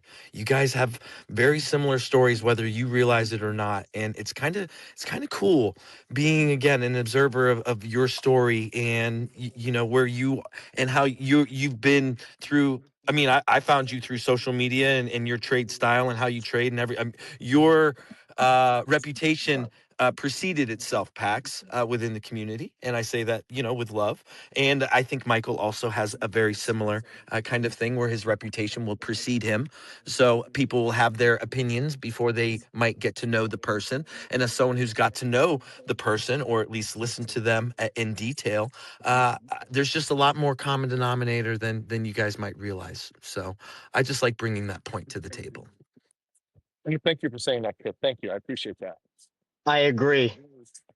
I I agree with that. appreciate the fact that you came forward and you gave a stage for God, because in this industry it's all about me, ego, what I can show the world that I can do with my own hands, and not give the Creator the opportunity to at least get the credit for giving us our breath, our inspiration, our faith, because He's the author and finisher of our faith. And I love hearing other people, and I've had the privilege to train other traders that came from the pits when everything went from open outcry to electronic trading. I was inundated with guys that literally were like, I don't know what I'm going to do now. I'm used to being down in the pit. I'm used to that chaos. I mean, that was my grind. That was my edge. That was my whole thing.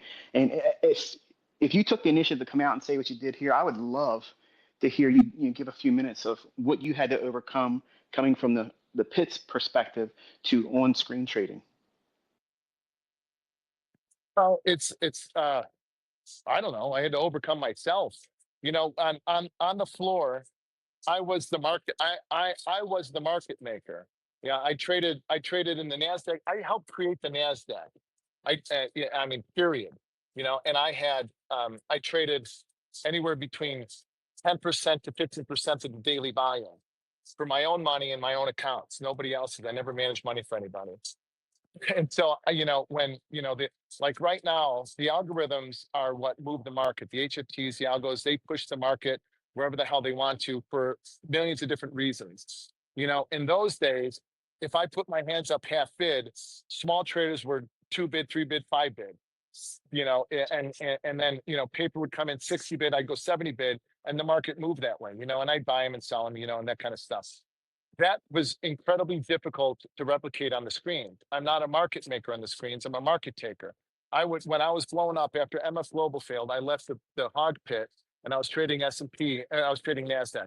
And I'm trading like I was on the floor. I'm buying 50 lots and 100 lots and trying to press the market higher, and the algos don't give a shit who I am. They're just banging them away. Another thing too is I could see the volume. I can see, I knew who was long, who was short, what traders were long and short, who was, likely to get squeezed. I knew what side the funds were positioned, and I can see the volume. I can see they're adding. I can see they're taking them. Richard Dennis was a huge fund trader. Tudor Jones, huge. Tudor's broker would come in and start buying 1,000 lots. Well, I'm not going to sell those. I'm going to start buying them with them. If I'm already long, I'll sell them a few and I'll help encourage the market higher. There was a lot of ways that the market moved, and it was all through human hands. And because I can see the volume, I could size up. If there were 100 lots coming through the pit, well, I knew I could trade 100 lots. And the NASDAQ was $100 a tick at the time, so it's $100,000 every 10 points. If there were 50 lots coming through, I knew I could trade 50 lots because I can get out. Can't replicate that on the screens. No matter how much you want to with well, it's very difficult to. No matter how much I tried with market profile, buying profile, or order flow things, you can read the volume, but it's very difficult to make those decisions, size up and to size down. So, the technicals are the technicals. You're going to draw lines on a chart. You're going to see the trend lines, and that doesn't change. Support and resistance, you're going to see those, and those don't change. The moving averages, you see those, and those don't change. But the fact that I'm a market maker, that I was a market maker and now I'm not, the fact that the market will run me over and not care, about me, and I mean, it did on the floor too. But nobody was there to say, Pax, you suck. Pax, you short, I'll help you out. That didn't happen. And I don't know, who's positioned. I don't know who the counterparties to the trades are. Hey, I'm 100 at even. I'll buy one. Who are you? I'm Goldman. All right. Well, I'm not going to buy those evens because Goldman just sold 10,000 and got another 10,000 to sell. You see what I mean? I can't buy one I can't buy one. If there's 500 or if there's 100 offered at even, I can't buy one and say, who are you? I have no idea who they are, and I cannot see the volume. I cannot, to learn how to size up and size down was very, very difficult. To learn when to press my trades and when not to was very, very difficult. Ultimately, the more things change, the more things stay the same now. I still, on the floor when I was making the most money, I was trading the breakouts from the opening range to targets. And I did the math the same way that I do now. So that was really the answer, Michael, is I don't know if that made sense to you or not, but it was really the short of it is that human beings control the market, and I can see who the counterparty was to the other trade.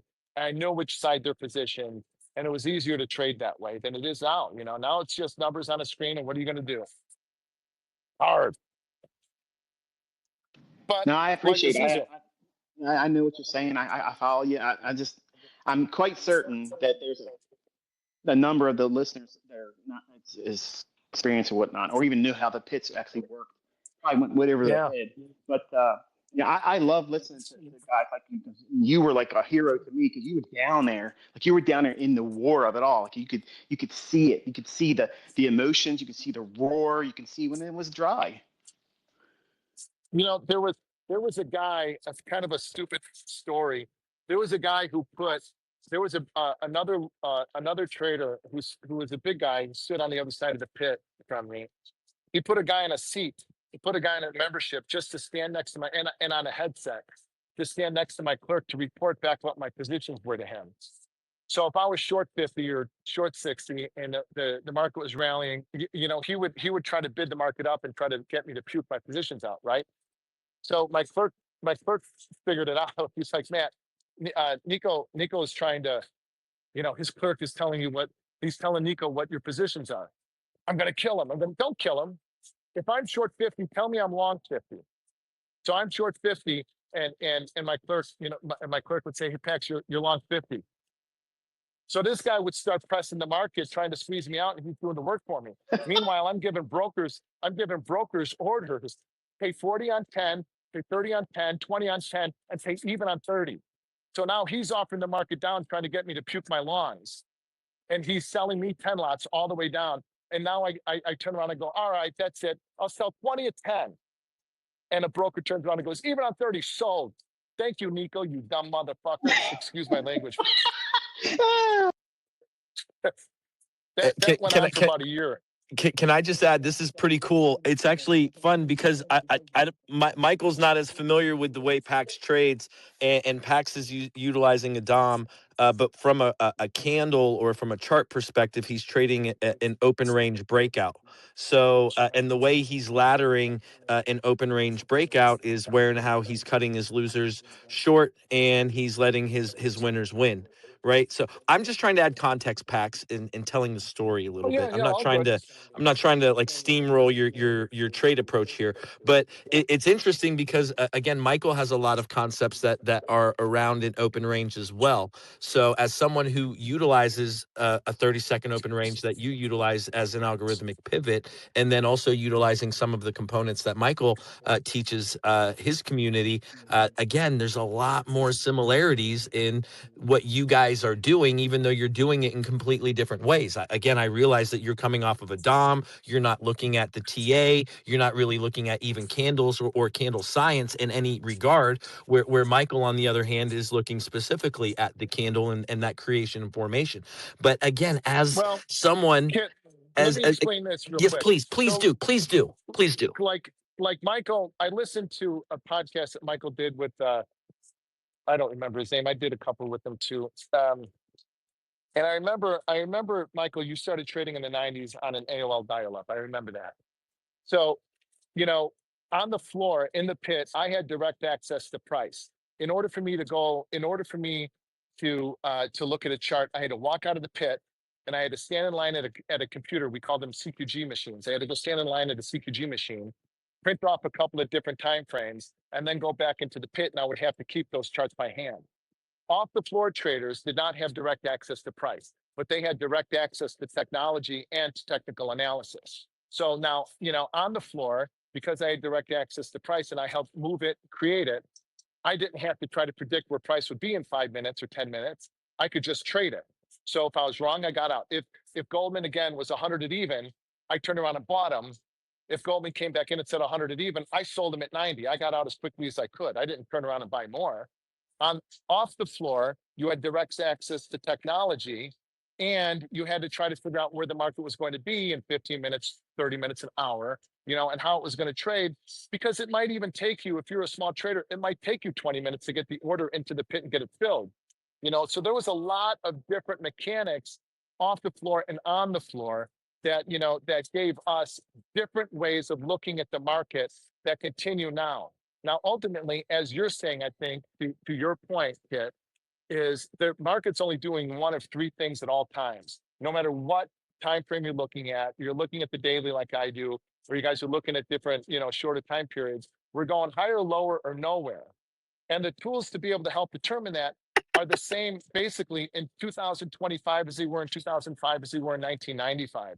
It's just how we approach it, how we trade it, how we manage it. And that's what is a bit different. So Michael comes from a different tradition than I do, but ultimately we arrive at the same basic, purpose. I'm here to make money. I'm not trading to be right. I'm trading to make money. I'm not an analyst. I'm not, I'm not paid to think. I'm paid to react. See what I mean? Love that. Yeah, I love it, man. I appreciate you coming forward. Oh, thank you for inviting me. Okay, thank you for engaging with me, Michael. Can I just tell you, my DMs are blown up, and they're like, "You need these two, like whatever you do, don't let Pax and Michael stop talking." There's so much gems between the accumulation of information here. Kid, So, the reason that just so you know, the DMs are on fire. the reason that I you know that I saw when I saw Pax and I saw Michael, these two gentlemen are like people that I really like. One is my mentor, the one that I learned the concepts, and the one that I've been able to make all these effort and climbing this hole. But Pax, I started following him like about 6 or 7 months ago, and it just like the blend of these two gentlemen, it just what keeps me going. So I'm super grateful that that the two of them were able to exchange some words here, and even though they have two different styles. Yeah, I'm not sure that either gentleman are going to really realize how, I think, profound this resonates with a lot of the listeners, right? I just get to hopefully draw that line there. There's just so much more similarity. There's so much more commonality. And when you deal with stark differences, and sometimes people, find reasons to, to overemphasize their differences versus really coming together with what's common. And, you know, all of the things off of the chart, I think, scream so much more where and how you guys are similar, right? Well, Faith is hey, so listen, important. Helping other people so important. I love it. I love seeing it. I'll be the first to admit that that I do that. Um, but I think that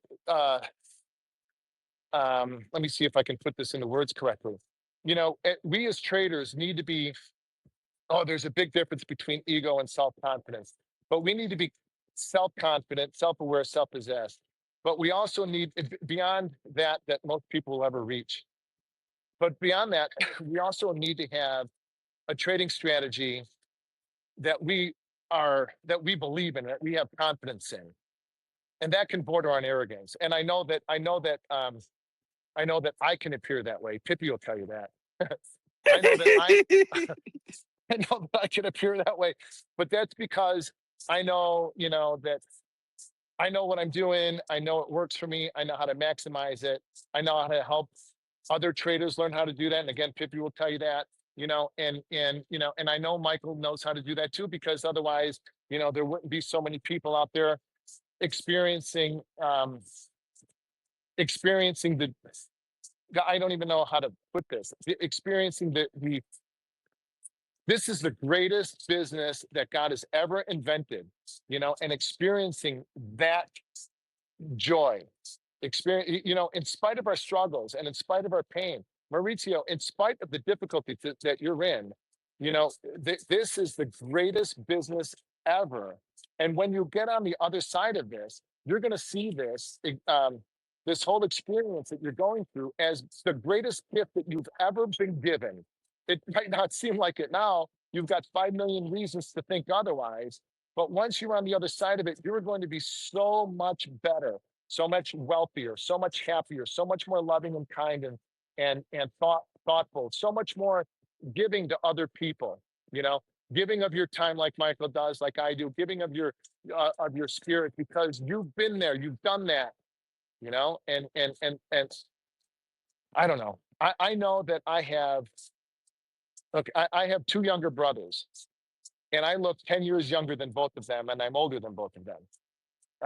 One is a Chicago cop, the other one is like a retired salesman. But and that's because I'm moving forward every day. I'm trying to do better and be better. I'm trying to be for lack of a better cliche, trying to be the best possible version of myself every single day. Not just because my wife deserves it or because my kids deserve it, but it took me a long. I had to go broke before I realized, my brother, that I deserved it too. I had to go broke before I realized that God wanted good things for me too, not just for my wife and my kids, but for me. And God wants the same for you. And when you're able to accept it, you're going to learn how to stay out of your own way a lot better. And then, Michael's concepts and, are going to flourish in your life, or, whatever, or my stuff or whatever, you're going to believe in it. You're going to believe in yourself, and you're going to be able to move forward in spite of the obstacles that this business are going to throw at you. Not every day, you don't make money. Nobody makes money every day, but YouTube streamers, no, but at the end of the week, at the end of the month, at the end of the quarter, at the end of the year, you're going to look back and you're going to say, that was the greatest thing that ever happened to me. Amen. That's truth. This is a fucking great space, bro. This is really good right here. This is really good. I love it. You should make it. I don't know personally how to find you on social media or what you actually do with the community yourself, Pax. But if you could, could you let everybody know what you do and when you make yourself available? I'd love to sit in and listen. Oh, he's on. I mean, Pax is on Ninja Trader Live. Yeah, Pax, go ahead, talk a little bit about where you're at. I know you're on YouTube and you live stream. You talk the markets. Oh yeah, it's exhausting. But Sunday nights I do like a market prep show on Ninja Trader Live with a couple other people, and then I stream Wednesdays and Fridays. Fridays, today Friday streams are not my favorite because I'm trading. One of the things that I've come up with is trading the minis and micros as a spread. So the CME group has me trying to explain that through trading it, so other people see it on Fridays. But on Wednesdays, I stream trades. I don't trade. I'm not going to trade my normal size on a live stream, but I'll trade 8 lots and shit. And I did that on Wednesday. I'm on Twitter, Pax Trader 777. Pax was my trading badge at the Merc, as I think you can see from you guys can all see from my profile picture. Pax means peace in Latin. I studied to be a Catholic priest. I went to work at the Chicago Mercantile Exchange as a runner, make a minimum wage in 1988. I didn't know anybody when I walked onto that trading floor. And by 1992 and 1993, I was making $75,000 a year, which in those days was big money. And I realized there had to be something greater than just making money. So I went to the seminary for 3.5 years and studied to be a priest, and then came back and became a trader. And when I chose my badge, I wanted to choose something that meant something. And I thought that PAX would kind of sum up what I was after in life. So that's where I am, Michael. I do spaces with these guys every so often. I'll do them on my own, and I don't make myself scarce. No, That's they're awesome. very supportive. Thank you. So hands are up. We have Persian Turtles with his hand up. We've got Dom Trades coming, and we are, it's 7:42. We are going to be wrapping up here. We've been here since 3 o'clock. So I know no one wants to hear that, right? But Persian Turtles has got his hand up. What's up? Hi everyone, I'm Mentor. Sorry for my English. It's been a No while. problem. I haven't spoken any language in English, so I'm living in Iran. So it's obvious I can't speak very good. So I just listened to the conversation. It was so very good, and thank you for experience that you're sharing with us. And I just want to talk my model and situation that I have.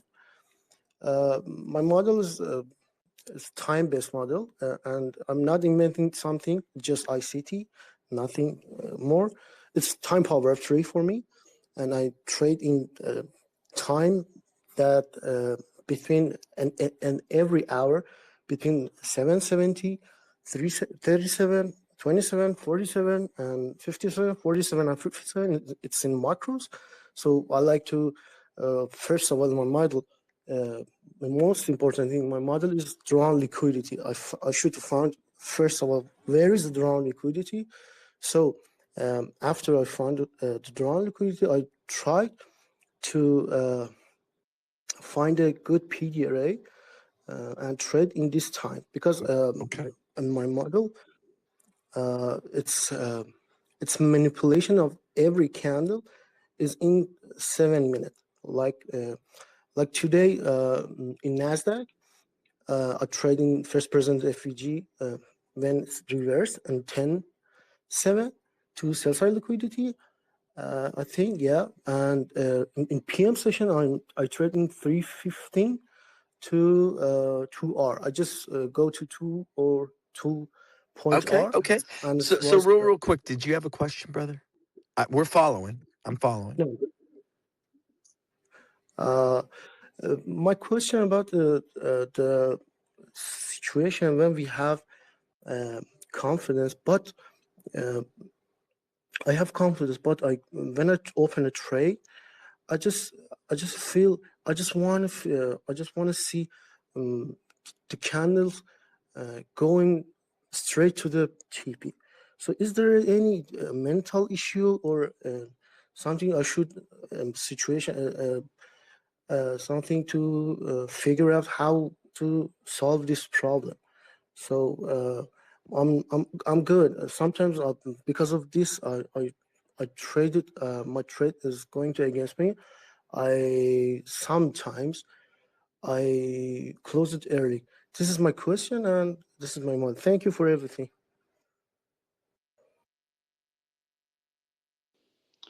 Well, I'll take a stab at it.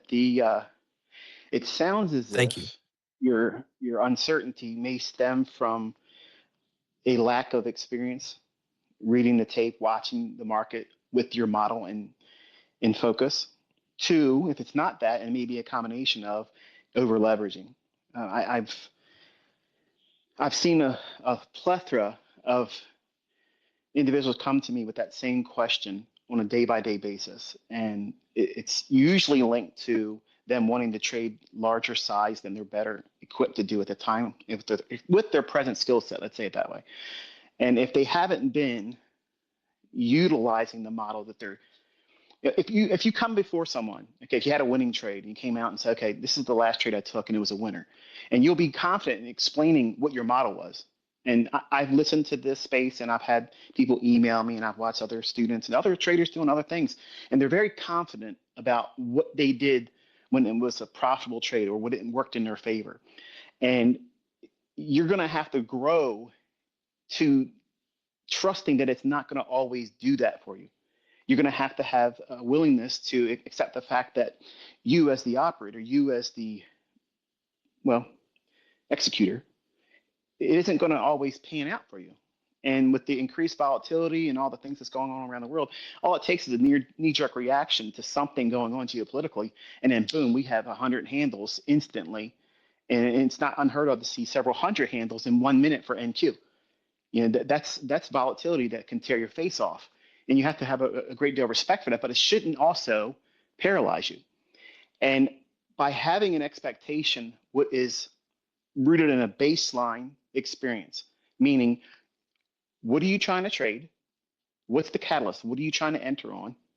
Why should the market go to where you think it's going to go? So where's terminus? Where's the draw on liquidity? Where's that target you think it's gravitating towards? And why should it do that in the first place? And if you're not confident that these things that you're leaning on to ascertain that information, if it's not uniform and consistent each time you do it, then it's normal for you to feel uncertainty. It would be not normal, okay, for anyone else to feel that way. So if you don't have the model well framed, written, and then you review it on a day by day basis, not tweaking it, not trying to add new things and parameters and settings and whatnot, simple things. Why are you going to get in the market going up? Pax made it perfect. I say the same thing. You only have 3 functions as a trader: do nothing, buy, or short. It's as simple as that. Now, if you know what you're looking for, if there's so many things that's indicating to you as someone that's been studying price action, everything seems like it wants to go up. They're so richly illustrated in price action that it wants to run old highs. It wants to go to these old highs. Well, chances are you probably are going to look for a long in that.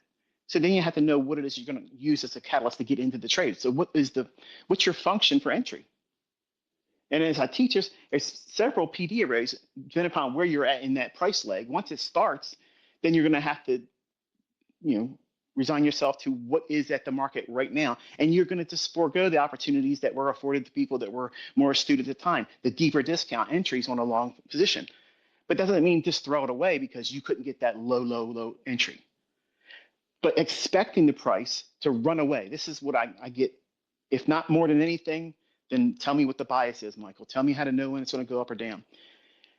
The second highest requested information, and I've said it many times in lectures, I've said it many times here with Kit's audience and the things I've done in my own Twitter spaces and whatnot, is how can I learn to trust the move that I'm in? Because I want the run to get right to my target and be done with it.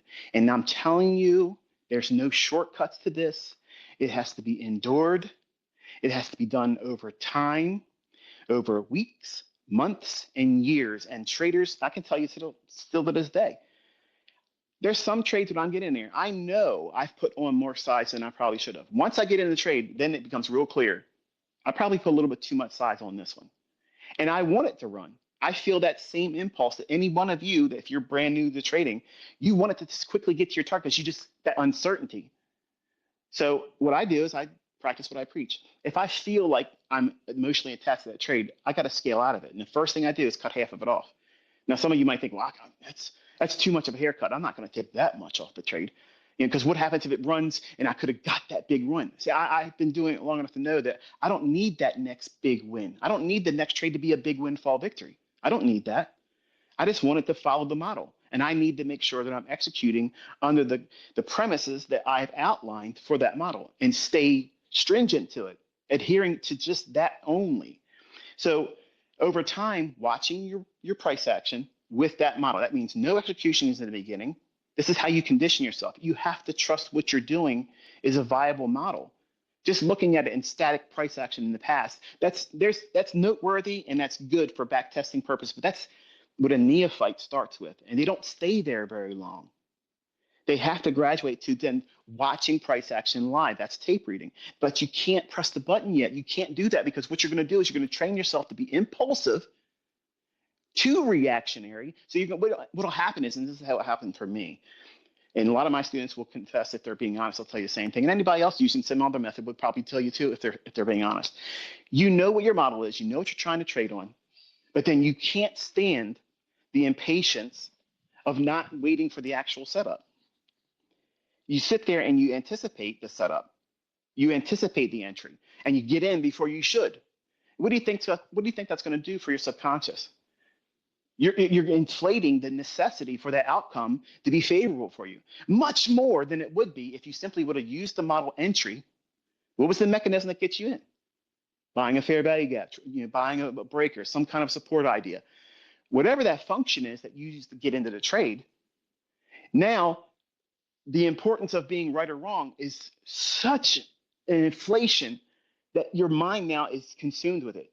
And the only mechanism that our brain can do to compensate for that is we start perceiving time through the lens that it needs to speed up for us, or we're uncomfortable. Time can't be sped up. It can't be sped up. But when you're in a dramatic situation, for instance, you've ever been in a car accident? I've been in several. I sped a lot as a young man, had fast cars, and did stupid stuff. And I can tell you, as fast as my cars would go, they seemed like they were moving in slow motion every single time I was in those accidents. Why? Because your brain is calculating all these things. This is about to hurt. I am about to have some serious shit happen to me. And it's calculating all this constantly, real quick. Our brains are amazing creations. Fastest computers in the world. They'll never make a computer faster than our brain. But you now place yourself in that same situation. You just made an accident happen. You caused this accident. You over-leveraged, you anticipated, and then you jumped ahead of the actual setup, and you entered before you should have. Over-leveraged, and now you have two things going against you. You need this to end quickly. You want it to end quickly, but now because you're in an emergency, how's your brain going to react? It slows everything down. And that's very, very uncomfortable for people that are not used to that. There's a lot of wonderful things you can do as additional studies and case studies for how the brain works, how it perceives stress and anxiety.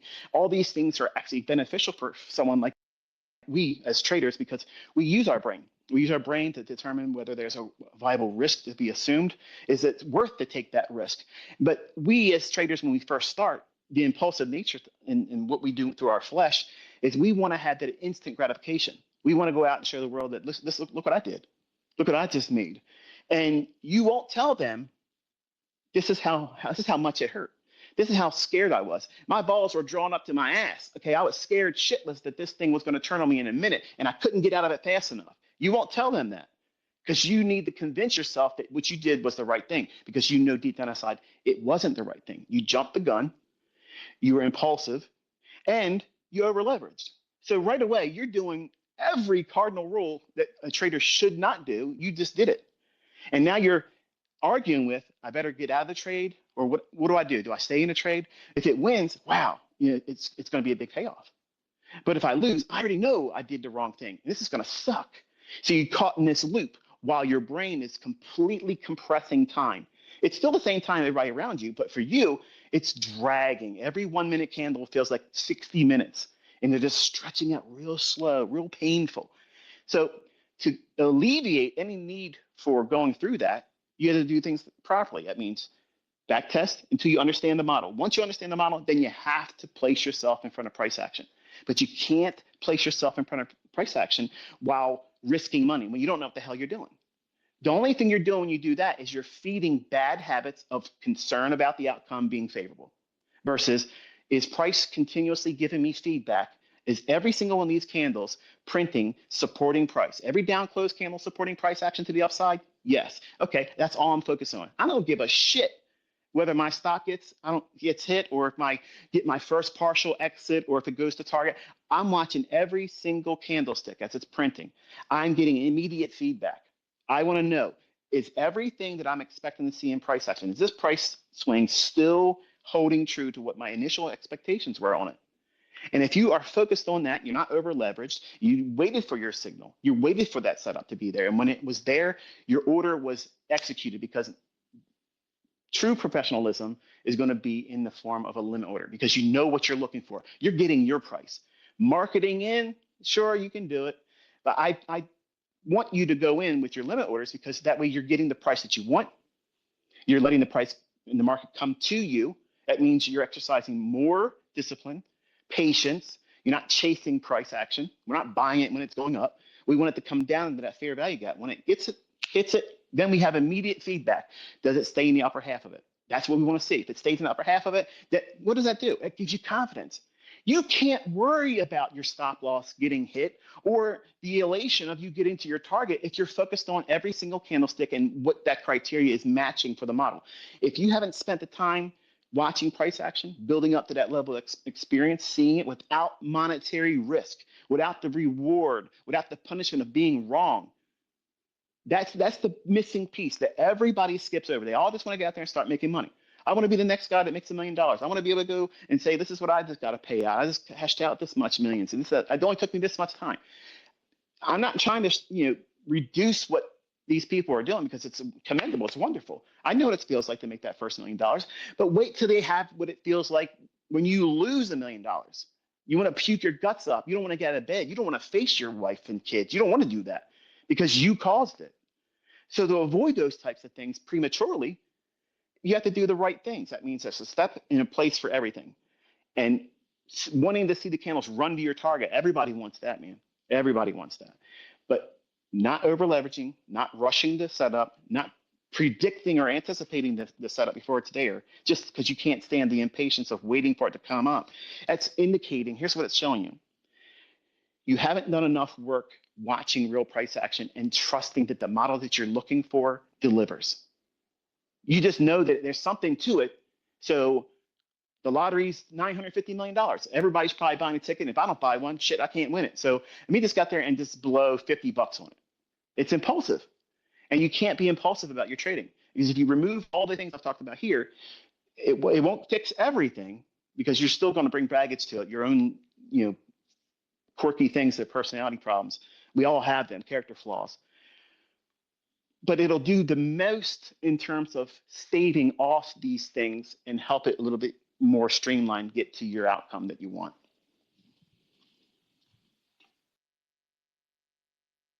Thank you so much. Dom, you've got your hand up. I don't know how you follow that.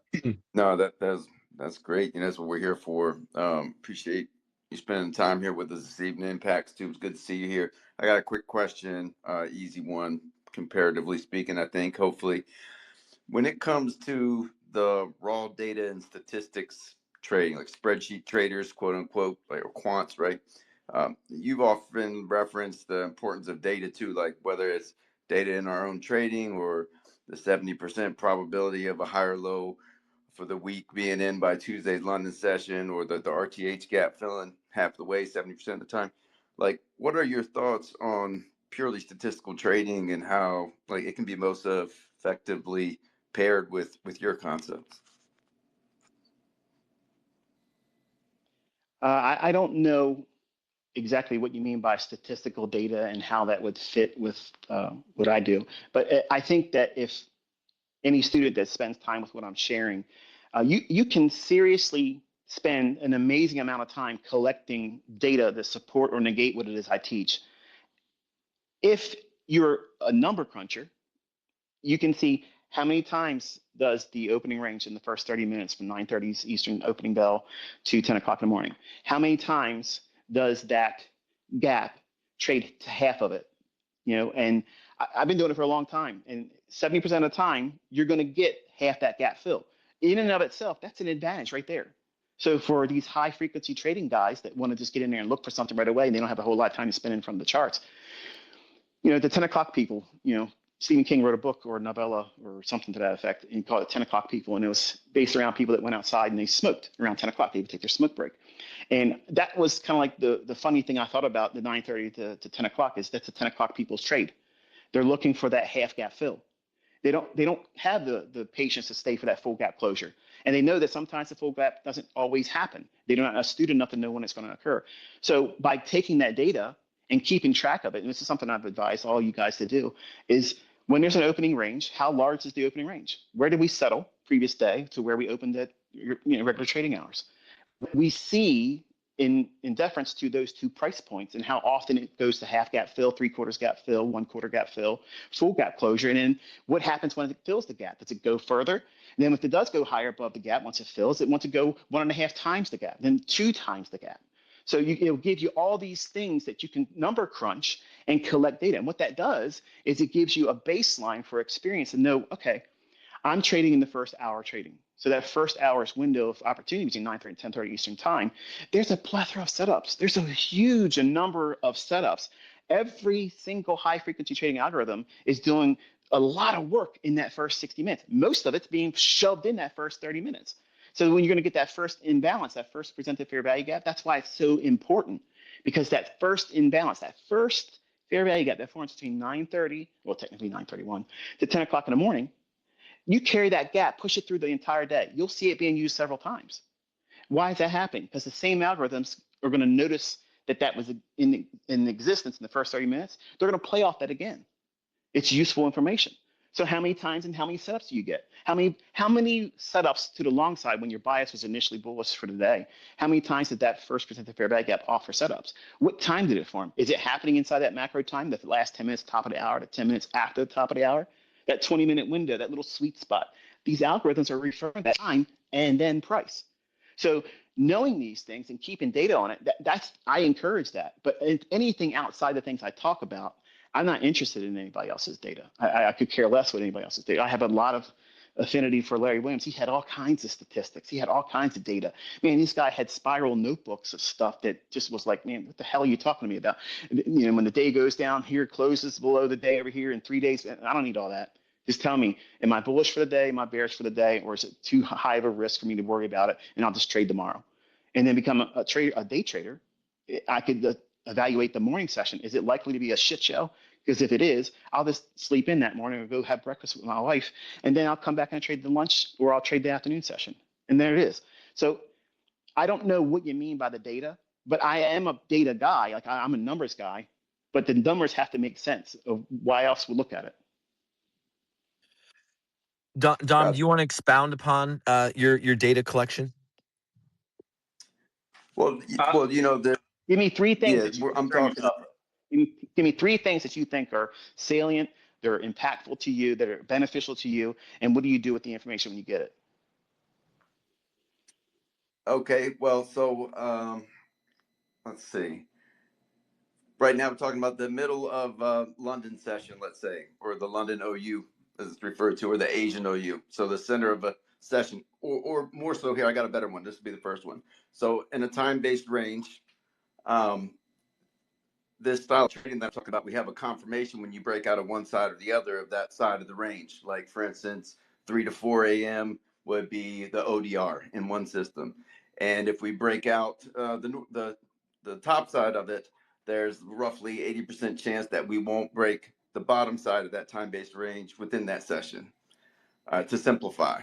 And then it goes further into 2 sessions later, like we're in New York 1, are we going to pass the 50% mark of the previous session, and what time and how often? And so there's a lot of work that's been done collecting statistics on this. When you say previous session, what are you referring to? Are you talking about London session or day session, full day session? What are you referring to when you say previous session? Asian session, London session, New York 1 and New York 2. New York 1 being 9 to noon, and then New York 2 being noon to 3. Okay. So how are you using that information? What are you doing with it? Are you asking me if there's any usefulness to it? Is that what you're saying? Or I'm are just you trying wondering. to? Yeah, I'm actually learning about it right now. I'm a few months into a Mhm. boot camp with some guys that put a lot of time and energy into it. I've been studying your stuff since early 2023. It's been very beneficial to me. Appreciate you for all that. But I just there's like this friendly rivalry, sometimes not so friendly, on Twitter between the spreadsheet traders and the ICT guys, and like I was curious because I hear you talk about data so much. I don't understand what the disconnect is or why there is any sort of rivalry really. So I just thought I'd ask you about it. It's a locker room. That's why it's a locker room. Everybody wants to see how big each other's dick is, and we all want to measure it against each other. We want to show how thick each other's wallets are.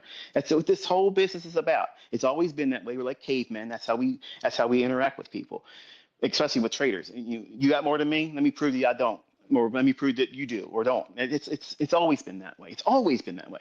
But what data you're collecting and how's it useful, it gets down to just where's the rubber meet the road. And the things I talk about, I can't answer for everybody else's observations or what they're discovering in price action and what they're inspired by, by me or people like Pax or anybody else out there that's talking about trading and price action. I mean, it's easy to get when you're brand new. It's very easy to get inspired and captivated. I was captivated by everything and everyone that came out.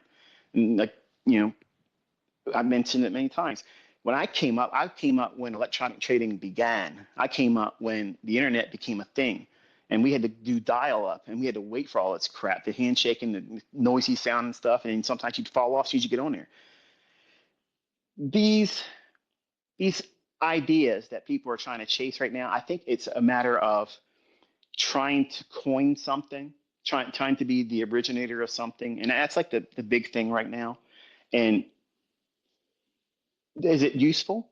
I mean, are you making money with it? Because if you're not making money with it, there's no value in my opinion, and nobody else is going to see the value in it either. If they can't use it in their own hands, be able to go out there and say, okay, I want to put coin in my pocket today. If it doesn't put coin in my pocket, I don't have any time for it. And if you can't see other people doing that, it begs the question, why bother? And I'm not saying that it shouldn't be done at all. I'm just saying that what's the purpose behind it? How are you going to utilize it? And does it provide any benefit to you making money? And if it makes trading easier for you, then it's advantageous. But if it convolutes it and causes more confusion or one more step that's not necessary, because you want to have very small number of steps. Because the more things and more things and more things you add, in the beginning, it seems like, wow, I used to have a checklist that was so fucking long that by the time I got 3/4 of the way through it, the fucking market's gone. Like it's gone. It's already left. Elvis has left the building. You've done shit the bed. It's gone. You can't do it. Once you have to know what you're looking for. 1, 2, 3, get me in there. How do I know where I'm going to place my stop, where I'm going to place it? What am I risking? You have to know all these things before your trade is in the chart. Like, what are you going to risk? So collecting data for the sake of data, again, why are you doing it? What's the purpose? Is it helping you highlight a inefficiency in your trading when you use a certain measure of leverage? You can do things like that. You calculate the data that, every time I size up or scale up in my trades to this degree based on this many number of trades. Like for instance, when I first come up, I wanted to see 5 winning trades. And then after 5 winning trades, then I would scale back to my lowest percentage risk of fixed asset allowance for what I can put on each trade. Why would I do that? Because after 5 winning trades, what's coming eventually? It's a losing trade coming. So I don't want to, what I wanted to do when I first started was I want to make money, risk more, make money, risk more, make money, risk more, and then do what? No stop loss. I'm right. That's what every trader thinks it is like when you first get in here. But what I learned was with real money, you're fighting yourself. You're second guessing every fluctuation, every little fucking tick fluctuation is money coming in and out of your hands. And when you don't come from money, it is heavy. So by having information that's going to be reduced to small steps of application, what is this information going to do for me? Is it going to cause another thing I got to worry about before I put a trade on, or manage risk, or Is it going to aid in things like highlighting weaknesses, inefficiencies, and my own opportunities of following the model? Where's my hiccups? Where's my traps? What am I creating for myself as a hindrance in development? Collecting data for that, that's wonderful. But you know, I don't know what these people are sharing with you. And I'm sure if you went through 20, 30 minutes of explaining what it is, I'm sure I probably would still hold the same perspective as what value does it bring to you? Because it wouldn't bring any value to me. I've streamlined what it is I'm looking for to very small things. If you remember, and I'll say this and shut up, you want to have your model that you can literally write it out on the back of a business card. If you can't do that, your shit's too complicated. It's too convoluted. You have too many spinning parts. Okay, and too many spinning parts, guess what? One small component breaks or breaks down, your model falls apart. Everything falls apart. So you want to have so few moving parts in your model that it allows you to be able to be free thinking, independent, right on time, Johnny on the spot. When the market's offering an opportunity, you recognize it, you're there. You're not thinking about it. You're not worrying about it. You're not wondering about how many times did it do this in the past. Last time my elbow hurt. Last time I had gout. Last time I had jock itch. My market blew up in my face. None of that shit matters. What is going on right now? Is it going higher? Is it going higher right now? If it's going up right now, where did it leave? So where I can place my stop? How many contracts can I afford to put on and still be within my risk parameter? And that's it. That's all trading is. You're not trying to make it harder than that. And if anybody tries to do anything more than that, they're actually making it harder for themselves to execute under. So I hope it didn't sound like I was beating the shit out of you about what you're doing, because I encourage you to look at other stuff. But what data, is it useful or not? It kind of like boils down to that. No, that's a great response. I appreciate it. And just like, so you know, like I started studying in 23. I got my first payout like 4 months after I started looking into your stuff. I've been trading for like 2 year and a half before that with crypto and everything. You're the one that actually got me to start trading NASDAQ and looking at indices. And then I had a dry spell and I got, some payouts from Top Step late 23 and then another dry spell. And I just recently had another good run. So it's getting better as it goes. But I appreciate your time responding to the question.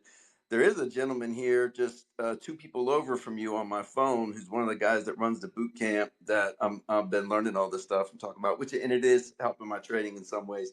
So I don't know, Kit, if he's got a speaker tag or if we got time to he can explain much better than me what it is specifically that they're looking at. I mean, bro, spreadsheet trading, collecting information. I think I can speak pretty confidently on that. I don't think I think the question is still, your question is salient. And I mean, the information that you're collecting is going to be salient to your model. One thing Michael has done a phenomenal job at is simplify things so that you are focusing on less moving parts. So as a quote unquote spreadsheet trader, things I look for, the things that we are measuring are an open close box, the highest open, the lowest close, the highest high, and the lowest low. So within spreadsheet trading, we're quantifying measurements from OHLC, which is, again, congruent with all the things taught by ICT. So it's a great question. And Michael's asking, yes, sir. I think that it would be beneficial from a community perspective that if the gentleman's, he brought something up and he was asking my feedback on it. I shared my opinion. Now, my opinion is isolated from what it is that these individuals are doing, what they're number crunching. I don't know. No, but it's a great point. I think that it would be prudent for, if the person wants to come forward and talk about what, because they may bring they may better explain what it is they're doing. And if it's something I can speak on that. I don't know who's here, but I can talk about what I think he's referencing Austin. Austin's utility of an MAE, MFE version of an ATR, which again we're looking at average true ranges and where and how they form, and then where and how we would utilize the statistical probability of it mean reverting or breaking out of the said range. So in regards to specific data and data collection, you're looking at a start you're looking at a stop, and you're looking at an average range in which the start and the stop occurs. I wouldn't say an open and a close.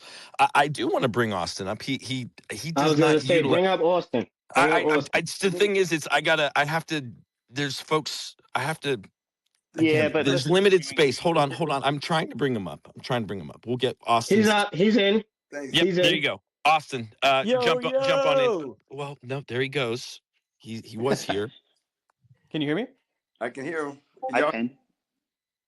Yeah, jump in here, buddy. Dude, I just want to say I've been hanging out listening to you guys. The moment I heard statistics and then ICT's up here, dude, I raised my hand immediately. No, so I'll give you a little bit of a rundown. So basically, we call it using spreadsheets too. It's literally the same thing Nick and I do, but exactly what Kit was saying. Just to give you like a huge overview, I just like quantifying what the market and how it moves. Just like how if you were to, invest in a piece of real estate. I come from real estate. That's what I did while I was in the military, and then I got out. And so if I were to be like, hey, I want to do a real estate deal, let's go 50-50, and let's invest in this property. If we didn't know the numbers of that investment, right? If I was just like, hey man, give me 50 grand and you'd be like, show me the numbers, right? Show me the objective proof that in that area, blah, blah, blah, blah.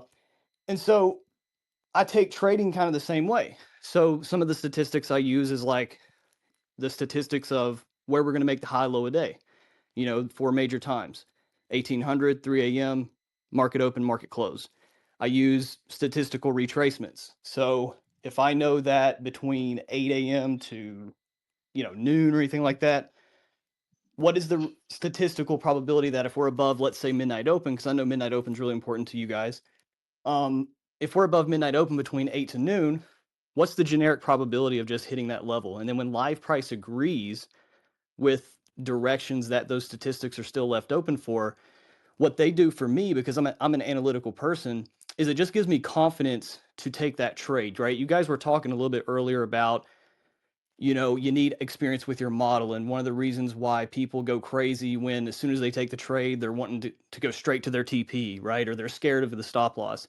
Well, for me, I use statistics to make that, to bridge that gap, right? To fix that thing for me, because I like to have a measurable environment, right? I like to know that, okay, if we get below market open, right? If we get below the opening range of market open, okay, cool, objectively bearish. If we're objectively bearish, what statistics are still left open in that direction of being objectively bearish that are still open for the day? Midnight open, cool. Opening prices 1 through 7 a.m.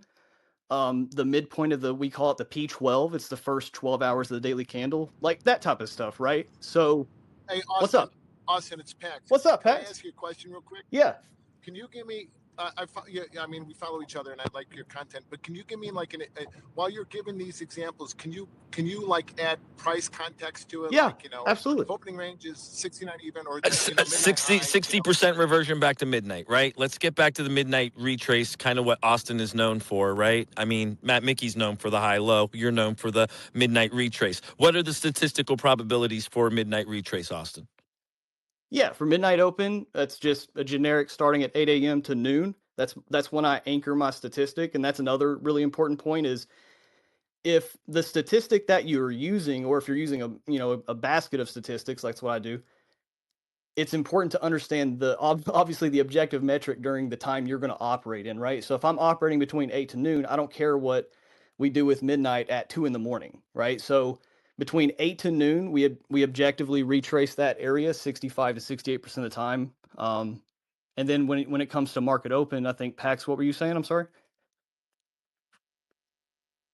I'm just trying to put like a price context. Yeah. Like the midnight open would be 68 even, and 68% of the time the market will do X. And then how do you define your risk? Exactly. Yeah. So how wide are your stops? And then how big is your profit? And you can't say DCA to oblivion, Austin. You can't say that. Well, I don't do that. Okay. But anyways. Oh, no, please don't. So thanks. Can you hear me? Yeah, I got you. Oh no. So I use market open. So market open, as you use market open too, right? So I'll think about market open just like a normal objective pivot point in the day that tells me anything below that's objectively bearish, right? We're accepting when the regular trading hours is open in the day and we close below it, we're objectively accepting bearish price. Now, can we chop around it? Absolutely. But when price is objectively closing below, boom, that's my catalyst. That's my catalyst in saying, okay, now if we're accepting below market open and we're locking in a good high of day, right? Because statistically, market open is a good time that we set a high or low of day, the wick of the daily candle. And that's what we do as day traders. So then my risk is anywhere on the opposing side of that market open range. So obviously, if the market open range is really large, then I have to either, number one, reduce my size. So I also let market open tell me, how much should I position size based on the trade and the quality of the trade that I have at hand. So if I have a lot of distance between, let's say, where midnight open is and market open, then I like to call those my extended cash flow trades, because there's a lot of movement. There's a lot of meat on the bones of if price is accepted below market open.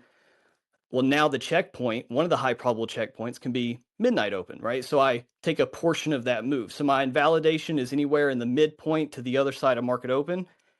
And then my target is dynamic to the statistics. So I pay myself. So I'm always paying myself. So I always take a cash flow portion of the move. I think, Pax, you call it your pay line.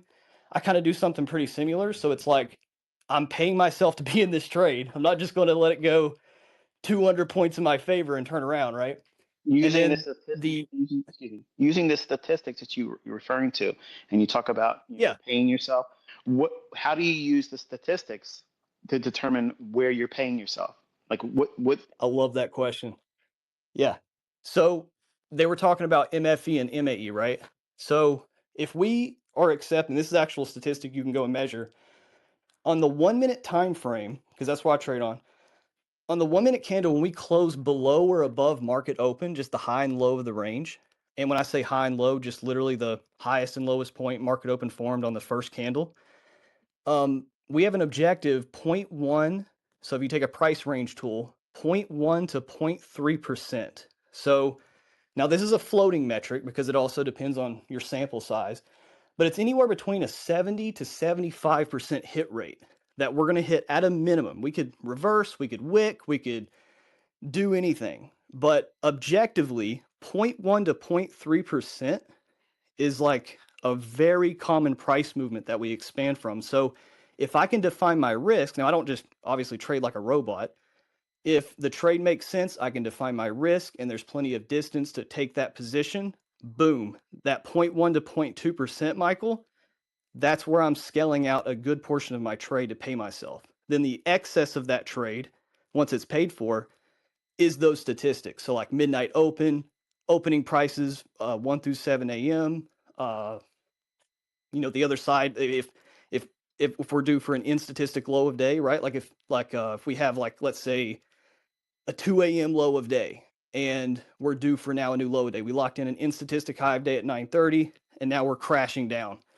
Well, now I know that there's a lot of meat on the bone, so I can let that position maybe go for another 0.2 to 0.3%.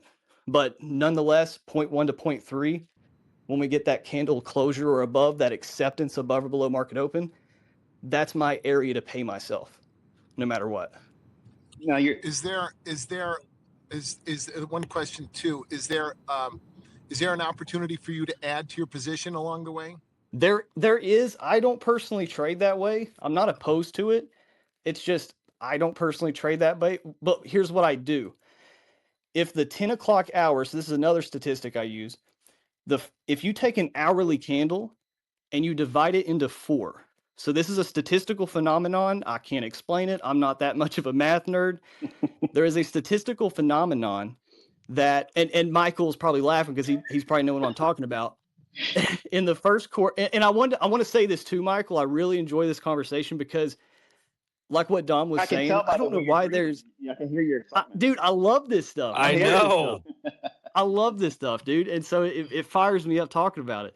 But the first quarter of any time horizon that can be evenly divided by 4, we lock in statistical highs and lows for the rest of that time horizon. So if we're talking about an hour, And the Q1 of an hourly candle is what? The first 15 minutes. So if we take the high or the low in the next 15 minutes, so Q2, Q3, whatever, statistically, the opposing high or low in that Q1 is going to be the high. So if we look at today, look at the 10 a.m. hourly candle today. I was short when we closed below market open, and I held. So Pax, when you were asking me, well, do I hold on to runners? Well, I don't hold on to runners, but I use the statistical favorable price movement that if we're confirming a bearish hourly candle, I'm shifting that excess target to the downside. So I'm basically trailing that target as if I were to add to it. So I keep my good position that I have. And so if we're showing signs of a statistical bearish hourly candle, boom, there we go. We lock in a high at Q1, we take the low in Q2. So now we're due in Q3 to Q4 for the wick of the other side of that hourly candle, aka the low. What's your sample set range? Like how much data are you using to get to your statistics? So these are 10, everything I talk about, it's all historical, 10, 20 years of statistics, but then I use current. So here's the difference between how a lot of people talk about statistics and what I do.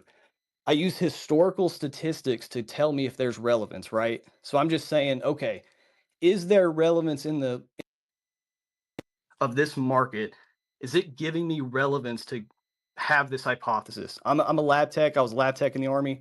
I come from a science background. That's how I think.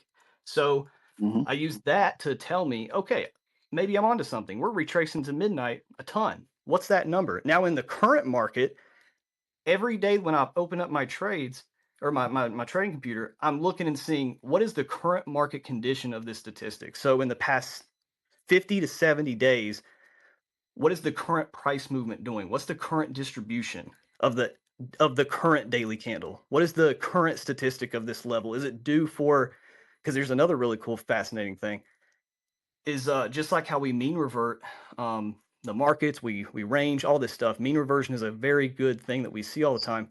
We also mean revert in statistics. So if Hey, you're Austin, what's up? let me interrupt you guys. Yeah, sorry. I'm gonna go have dinner with my wife. Listen, um, my head hurts from all of this. Fucking, we're going higher, lower, or nowhere. If we're going higher, I want to be long. If it extends, I'm going to add. You guys are. I don't know. It's fun to listen to, and it's always good. I always Pax, get. can I explain that, Pax? Just to so that way it doesn't sound overly complicated. In very simple terms, guys, what I use statistics for is the checkpoint of live price. If live price is going up, statistics tell me where to have reasonable expectations of where price is going to go. If price is going to go down, statistics tell me the reasonable expectation of where price is going to checkpoint to. That's it. All right. Can I also just say one thing? I'm sorry. My name is Charlie. You've clearly, No, in my own mind. Oh, sorry. Go ahead. No, hold on. I got to get off real quick. So Yeah. everybody, Sorry, listen. Pax. Thank you for having me. And Maurizio, it was. I don't know if you're still here, my brother. Man, it was great to listen to you. Michael, it was nice to meet you. As well. All of you, listen. This is the greatest. This is absolutely the greatest business in the world. It's the greatest business in the world. Just do the work. Simplify, like Michael was saying earlier, simplify your trading, make it actionable, find a process that's consistent, repeatable, and scalable that makes sense to you. Live within it. I've been doing this a long time. I know what works, what doesn't, at least for me, and I know what I need to do in order to be able to continue to do the things that I do and simplify my life. I want to be free financially. I want to be free spiritually, emotionally, and physically. In spite of the health things I deal with or the spiritual or emotional difficulties we all deal with, I want to be free. And in order for me to do that, I need to continue to strive to be the best possible version of myself. And I need to keep my trading simple, and I need to keep it actionable, consistent, repeatable, and scalable. Consistent, repeatable, and scalable will keep me free, will make me free, and will make sure that I'll continue to be free. I love you guys all. God loves you all. Nobody fights alone, as this space clearly shows. And I'll see you all on the trail. If you have any questions for me, or any things that you want to ask me, just DM me. All right. And hey, trade them up, man. The greatest business in the world. Enjoy your dinner. Thank you. Enjoy PAX.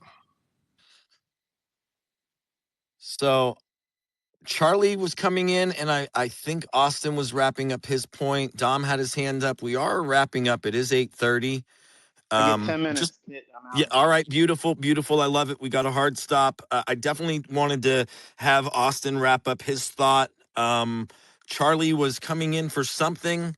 It sounded, actually, I'm not sure where Charlie went.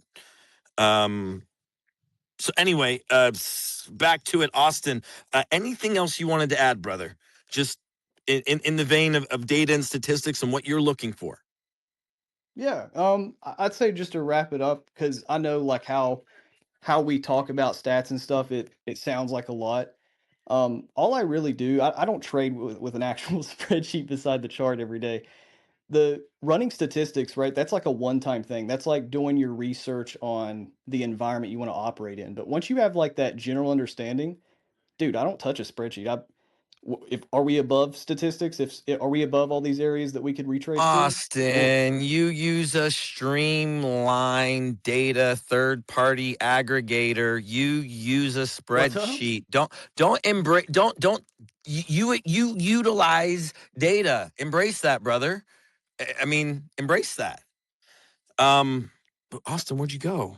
Austin, where'd you go? Come back up here. We were talking. Anyway, I'll just say this as someone that utilizes data, the relevance of data within OHLC and within ranges and within time-based ranges are wholeheartedly salient to directional probability. And, where is the close of the previous range in relationship to where you're opening?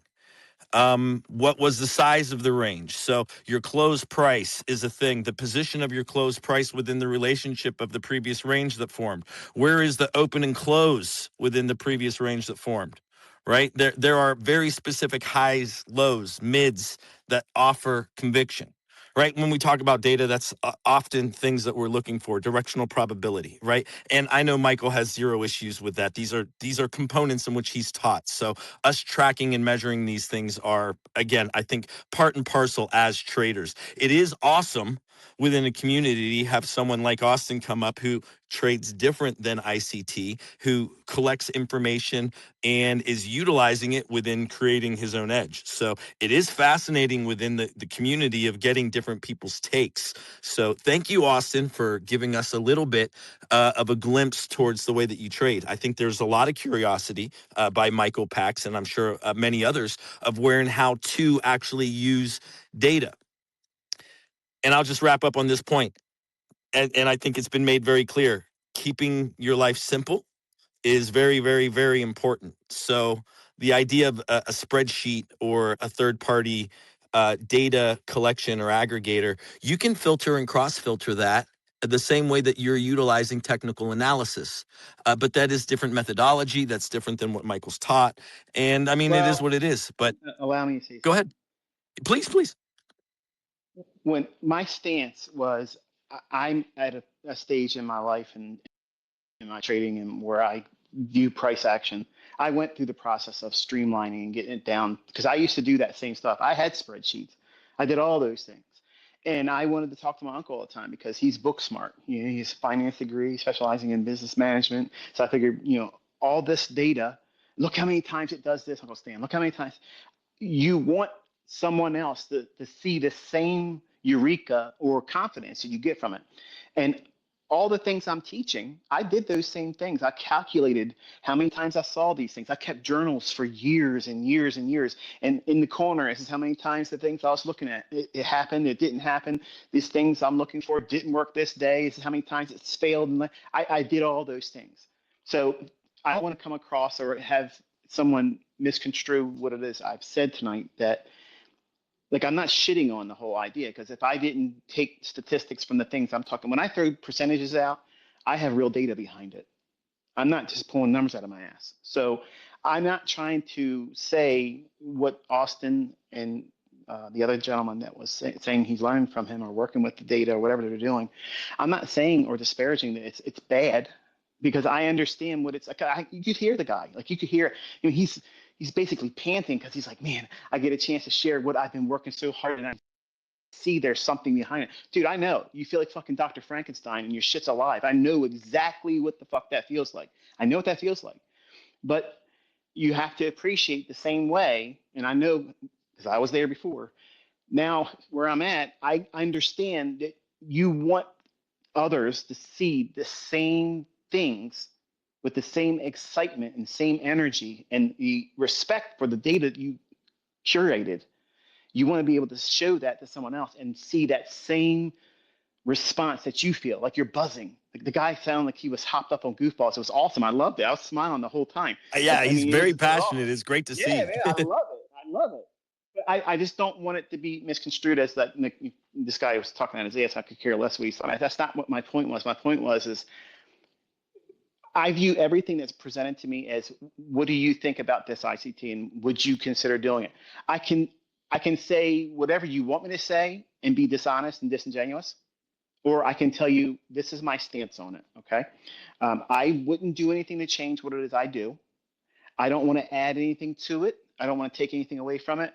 I'm comfortable with what I do, and I try to promote that in everything. So if this gentleman feels confident that it's helping him, he should never let me, Pax, you, anybody else listening, anybody on social media tell him otherwise. Because it's so hard to get to a position of knowing what we're going to do, why we're going to do it. And if he has something that he's backed up with data and his sample set's ample and it's a viable model that he's applying with the information, who are we? Who are we to say anything about what it is he's trying to do? Because if he makes money, if he's consistent with it, we can't spend his money.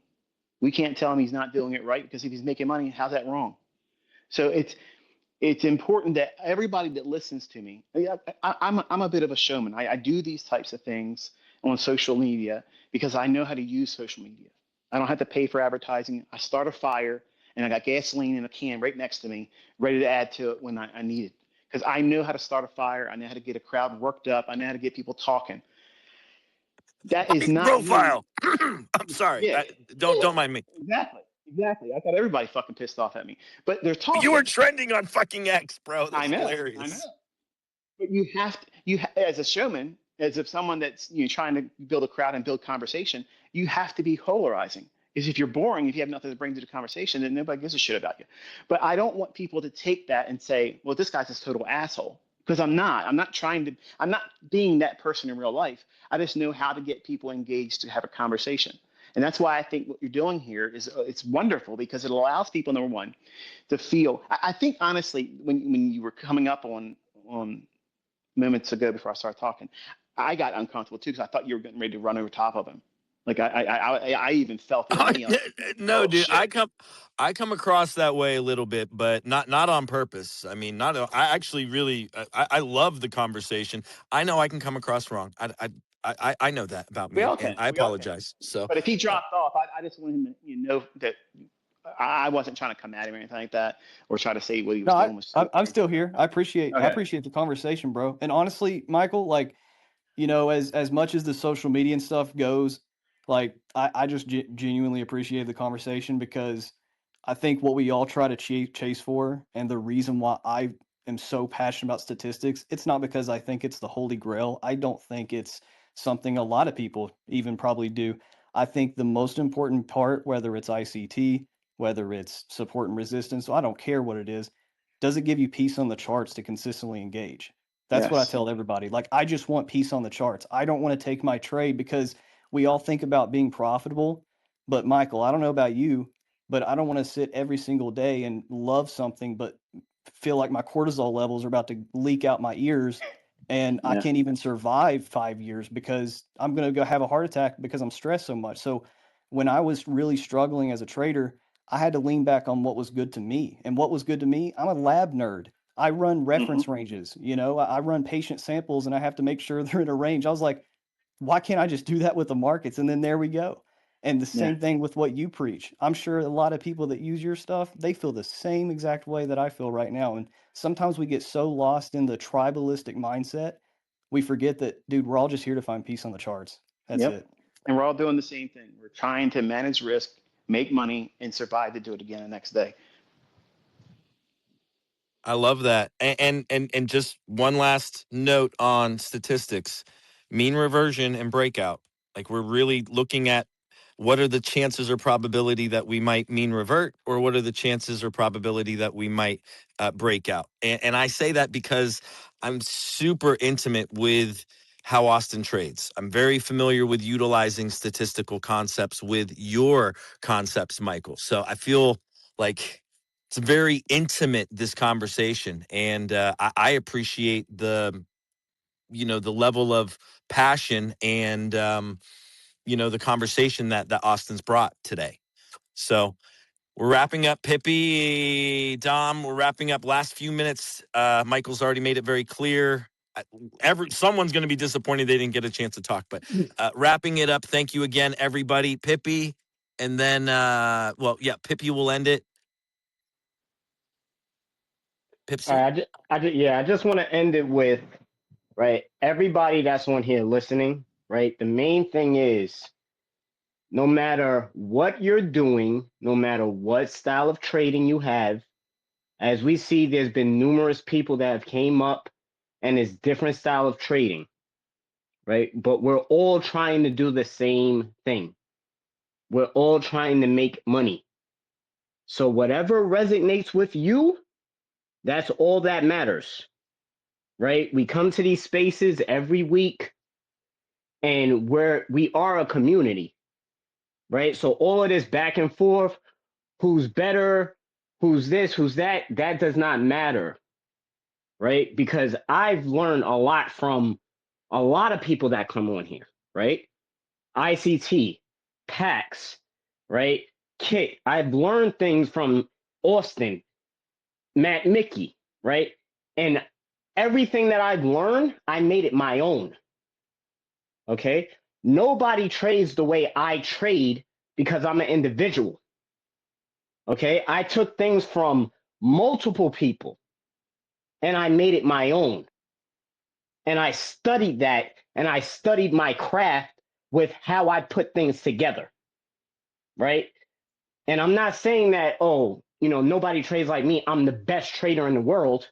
Right. What I'm saying is nobody can take away what you put together. Right. So when you hear these people come up here, really listen to what they're saying and see how it resonates with you, because not everything is going to resonate with everybody. It's not. Right. It's not. But as we see, all we're trying to do is make money. At the end of the day, it's in my bio. Did you make money though?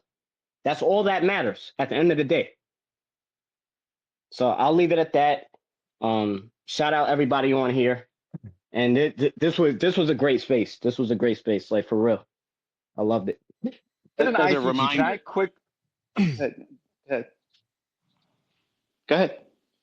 Oh, sorry. To an ICT, I just have a quick technical question.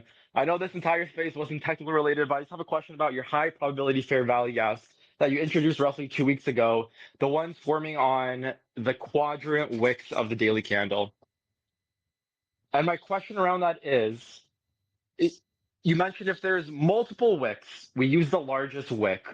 But what if we have larger wicks, let's say 25 days ago or 50 days ago? Like in today's trading, I was pulling wicks from September 17th, if I have that correct, and I was framing trades against that.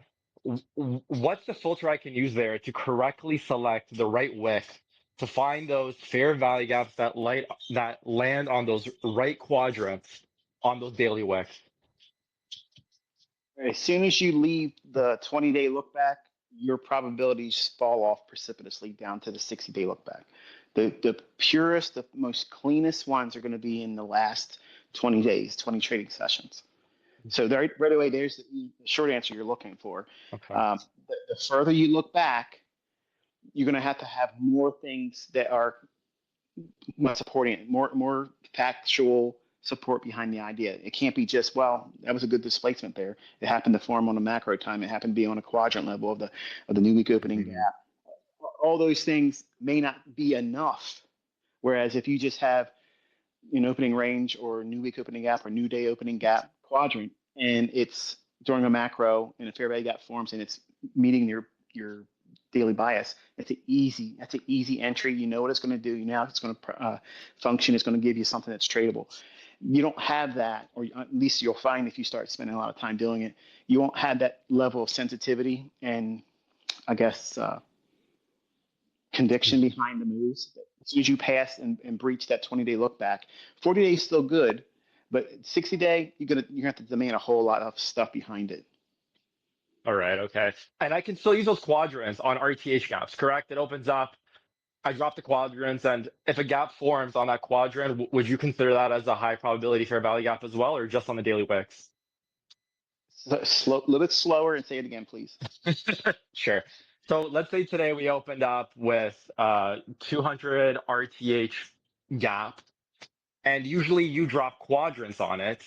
Fair value gaps that creates or that get created on those quadrants from the regular trading hours gap, would Mhm. those be considered high probability as well, or just using the daily wicks as high probability fair value gaps to trade off of? Well, obviously, the first presented fair value gap is the highest probability. The one that Mm-hmm. forms in the first 30 minutes, midnight to 12:30, high probability. 1:30 to 2 o'clock in the morning Eastern time, that opening range for 2 o'clock's European session, that's high probability. 2:30 to 3 o'clock Eastern time for London Open, the first presented fair value gap in that run, that's high probability to 5 o'clock in the morning. It carries over into the New York Open, 7 o'clock to 10 o'clock in the morning. It's useful there. This is also Forex related to. It's not just limited to the index futures. Yeah. So I mean, yeah. Okay. First presentation. Kid, I was trying to find a way to get in here with you because I listened to you and you're like you're dabbling in with the first presented fair value gap. I was going to try to talk to you a little bit about what took Oh, place today, but if you look at what we presented today and extend it through the day, you can see how wonderful it was. It was using its quadrants, it was using its consequent encroachment, it was using its low, then it used its high in the afternoon. Like it is like that for folks that talk about statistics and things like that, like when you take just today's first presented fair value gap, it was a suspension block on top of it. So taking that information and then utilizing it and seeing how it used the 8 o'clock hour, okay, and the 10 o'clock hour, and then the afternoon going into the PM session, and then how it drew back down into another first visit to fair value gap that I'll teach you when I come back in February. But these components, they're always there in price action. They don't hide from you. And if you're looking for the purest, easiest, run out there and find something to do, it's going to be found in the first 30 minutes of trading because that's the real opening range. And when you see this first imbalance that's showing you displacement, not just some little Mickey Mouse little gap, okay? They're useful, but I treat them like a volume imbalance by comparison. So what I want to see a nice directional move away from the previous candle, and then that imbalance stays there. And once it's printed, then I know that's the first time it happened for today's session. All the algorithms are going to see that same thing. They're all going to chime in on it. High frequency entries are going to come in there, pepper it all up. So I know I'm going to have liquidity. I know I'm going to have engagement there. Not because of the buying, selling pressure, moving price. I got liquidity. They're going to tag that level. I don't have confidence that every high frequency trading algorithm is directionally sound. They're in there for volatility. They're trying to get this static fluctuation that's always in the marketplace. Because I'm directionally rooted as a trader, I know where I want to trade and where it wants to reach for. I'm looking at why the market should go higher, why it should go lower. And if I don't know that, and if I don't have strong conviction behind it, then I'm sitting in my hands waiting for more information or waiting for another session. Having the first presentation affords me the luxury of saying, okay, I know what I'm looking for. I know when it's going to form. It's going to be in the next 30 minutes. And I know that these levels carry throughout the day and up to 5 days with high degrees of probability. So you opened up your question with, looking for high probability fair value gaps. If you look at the ones that form, as I'm talking about here and in other lectures where I've talked about the whole concept of persistent fair value gaps, if you project them in the future, you're going to see all of these setups that form are using them. They're using the consequent encroachment, the upper and lower quadrant, the highs and lows of them, and then incorporating the ideas of when we're bullish, we want to see them support the idea of staying in the upper half and not having any interest going in the lower half. So what is that promoting? It's promoting discount sensitivity. It's not allowing price to print the body down in the lower half. So those are all hallmark characteristics of a high probability fair value gap. And it's anchored and rooted to the first presentation based on the time aspect first. That makes sense. Ever since that you dropped that in 2024, first presentation, that's where I found consistency in the markets. Using the first one after every hour, after 1:30, the true afternoon open, after lunch for the afternoon session. The moment I started cherry picking just those fair value gaps, that's where I found consistency and where my stop losses just don't get hit. Having it sit right above the wick of the second candle. Again, trying to keep it tight. And I do get wicked out sometimes, but again, trying to find the perfect balance there between having that stop loss above the second, above the wick of the second, or completely above the body of the third to try to keep it as small as possible to maximize my risk. But appreciate that, ICT. And yeah, you've done an excellent job of answering my question. So that's Awesome, where my thank data you. statistics lie, within that one little fair value gap. I'll say this to the folks that are listening. I've taught a lot of people over the years. I sat one-on-one with people, and I've created a lot of wealthy people doing it that way. And I made a lot of wealthy individuals in the last, I guess, 24 months. The majority of the millionaires that are now out there in the world, talking the lingo that we're talking, a Fight Club, they are incorporating my inversion fair value gap. It really caught fire with a lot of people. It kind of like resonates with a lot of people. And it just gets back to where's the market going to go? And you just need to find a foothold. And if you see where these gaps are and you can anchor them to opening ranges, key opening times, and the 8:30, 8 o'clock to 8:30, that's an opening range as well because you're going into the news embargo. So all the news is going to start pumping into the marketplace. What's that going to do? It's going to flood the market with liquidity. We're not looking for buying and selling pressure. We're just looking for scalps to take. And I want my scalps. So I want to take an opportunity to get in the marketplace when there's a lot of interest. Orders are going to flood in there. That means I'm going to get the best fills. I'm going to get filled easily. I'm going to get my price. My limit order will fill. It won't run down there and touch the price and not fill. So we can talk about statistics, and statistics are, I've created more millionaires in my educational, foray in the world as a teacher with the idea of the inversion fair value gap and incorporating with runs on liquidity. So it's very strong. It's a breadwinner. It's like once you learn it, you don't need to do anything else. You don't need to worry about all those videos I got on my YouTube channel. That was me creating an encyclopedia for my kids. That way they know everything. If something happens to dad, this is what I have to say about it. And because I love them, I want to tell them every facet, every detail, what led up to me thinking this way, what created, because they would have questions like, if there's something happened to me and I'm not here, wonder why dad came up with this, or where did he get this idea, and what makes him think about that?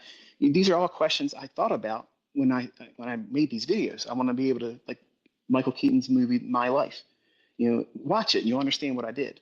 Because that's exactly what I did with everything. Like my whole compendium is basically my rendition of that with trading, talking to my kids. But I said a lot about a lot of things. And I guess because, this was like a grand slam home run with a lot of people around the world that had a basic understanding of what it is I teach. When it got in their hands and they started using it, it works. It really works strong. And there's other things that you can learn that's already on my YouTube channel, but it's easier to see the fair value gap. It's a visual, obvious little standout in the charts. It's not hiding from anybody. And because I give you a very specific time window, and the first time it prints, it kind of makes it easy. This is the only one you got to worry about. And if you use that idea, carry it forward and look for the next pool of liquidity for whatever session you're trading in, you don't need the full daily range. You don't need to have the full weekly range. You don't need to have a half of it. All you need is 20 handles, 15 handles, and you can carve out a huge, huge net worth doing that. I have a woman, she's not my best trader, but I have a woman trader. All she aims for is 15 handles in NQ. She wants it 2 or 3 times a week, and she's done. She's made $6.5 million this year, just this year. Now, I don't know about you, but $6.5 million is a good living. Like, I'm sure most of you would not have a hard time living with that. You could afford a lot of things and pretty much nail down a solid outcome to the rest of your life with that. It doesn't mean you're going to live high on the hog the rest of your life, because $1 million doesn't spend well anymore. It's easy to spend that. But $6.5 million, and you're only doing 2 or 3 trades a week, and you're looking for just 15 handles. That's it. It's running a lot more when she's out, but she doesn't care. She knows what she wants. She knows that this is what makes her nervous. If she stays in there longer, she has all these questions about, should I stay? Should I go? Should I stay? Should I go? So she compensated with that by saying, this is what I did. You told me you want to look for 15 handles as a minimum. So I use that. If that's the minimum for you, ICT, that's what I'm aiming for, and that's all I'm going to look for. And she has no aspirations ever increasing. She has no interest. And why would I tell her to do it? Who would be correct or justified in telling her that she needs to tinker with it, that she needs to add more to it? Who else in this audience has made $6.5 million just this year, trading one market 2 or 3 times a week and knowing when she wants to stop? There's about 800 of you in here right now. I guarantee you there ain't no one in here making $6.5 million just trading 2 or 3 times just in the NASDAQ and knowing that's all they want is 15 handles. But that's how little you can do, but look how much it grows. She allows her fixed percentage of equity being applied using simply the cause and effect of money management. As she makes more money, she's not increasing the percentage of risk. That's fixed. So she's allowing the principle of fixed percentage allocation per trade as her equity goes up. She's risking more dollars, but not percentage based on her equity. So her equity risk exposure remains constant. But $6.5 million is $6.5 million, right? You'd want it. I would miss it if I didn't have it. And if someone says, here's an extra $6.5 million, I'm not going to look at it and say, go fuck yourself. I don't want $6.5 million. So she didn't come out this year to aim for $6.5 million, but as her equity went up, she was catching big runs. What happens? She's got more to swing behind each run. And she lets herself go 4 trades, and then she cuts back to her lowest percentage allocation. Whereas I go 5, and I cut back to my lowest and build myself back up. She uses 4 trades. If she's got 4 wins, she cuts back to her lower percentage again. Why? Because she knows she's going to have a losing trade. So she's allowed time and experience to build behind her, and it's like the wind in her sails. And she wants to do the very least and let the power of compound interest do the heavy lifting. Now, I'm not saying that you're all going to do the same thing she's doing, or that any of you will. I can't say that. I can't make that claim. But I can just tell you that these things have worked in so many different people's lives where it connected them with a lifestyle that probably would never happen for them. And they didn't have to pay anything for it. And they hear the same stories that you hear and read all the same things and the complaints and the people making up all kinds of stuff. And she and like the other ones that made money today, they moved it to the side and said, yeah, it's none of my business. I'm here about me. It's about me. And it's not selfish. It means you're dedicated, you're focused, and you're filtering out the bullshit. So everybody can have a different style and approach to trading. There's so many ways out there we can have profitability. It doesn't have to be an ICT anchored, concept. There are lots of people out there making lots of money. And you need to find out what works for you. You may come to the conclusion that my shit just doesn't work for you.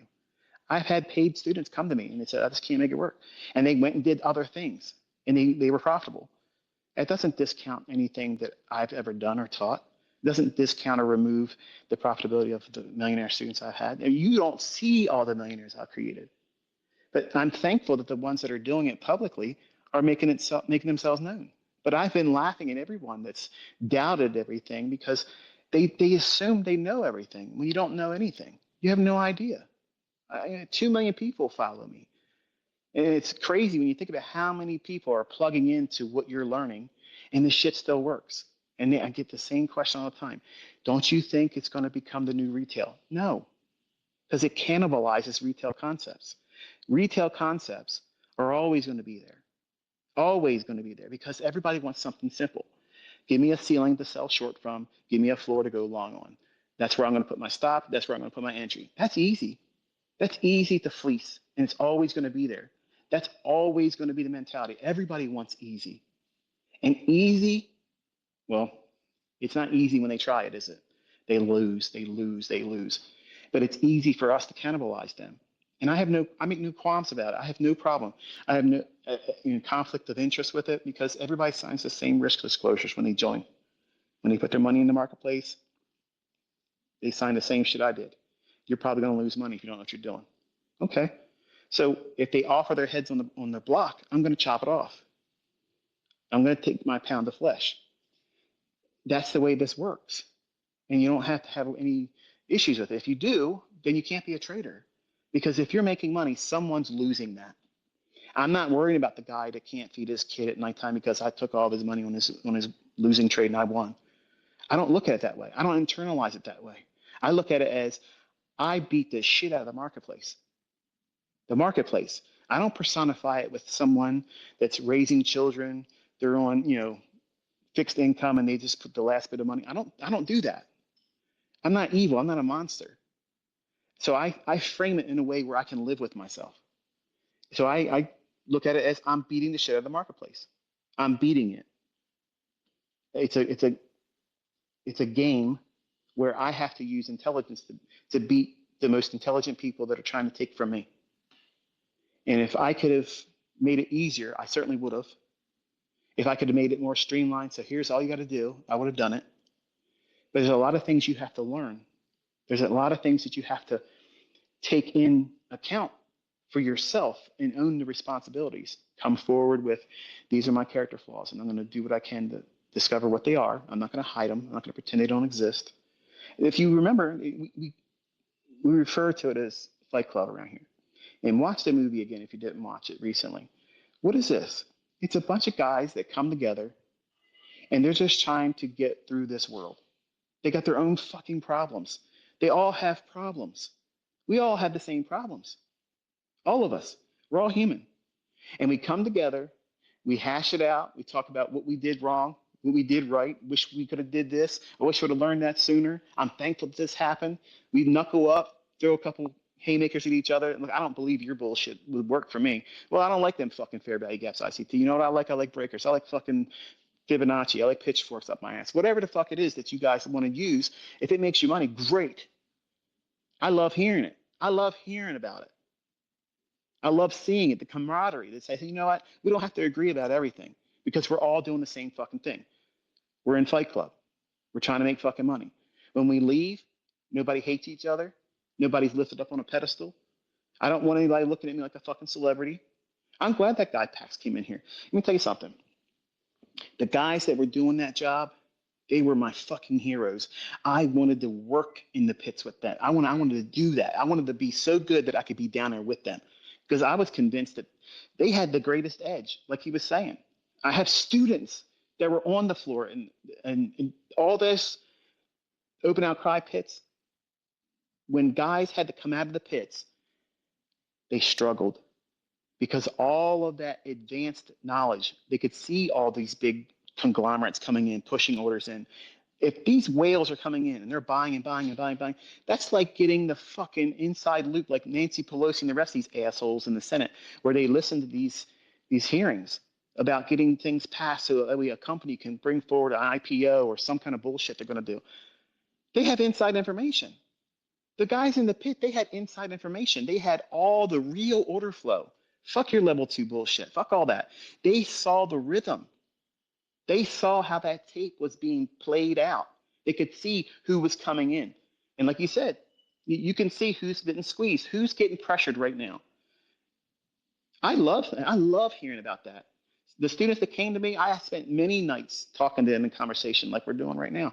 And I wanted to listen to them because I loved it. Because they had their finger on the pulse of the real market. They were seeing the real thrust of big, huge whales coming in. And all you got to do is ride their coattails. You didn't have to be the first fucking print. You didn't have to be the first runner in that rally higher or lower.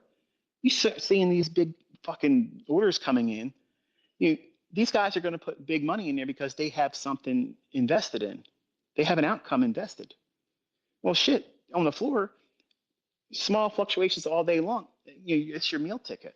But if you catch a big run and you got whales piling in, what do you think they're going to do? Fade them?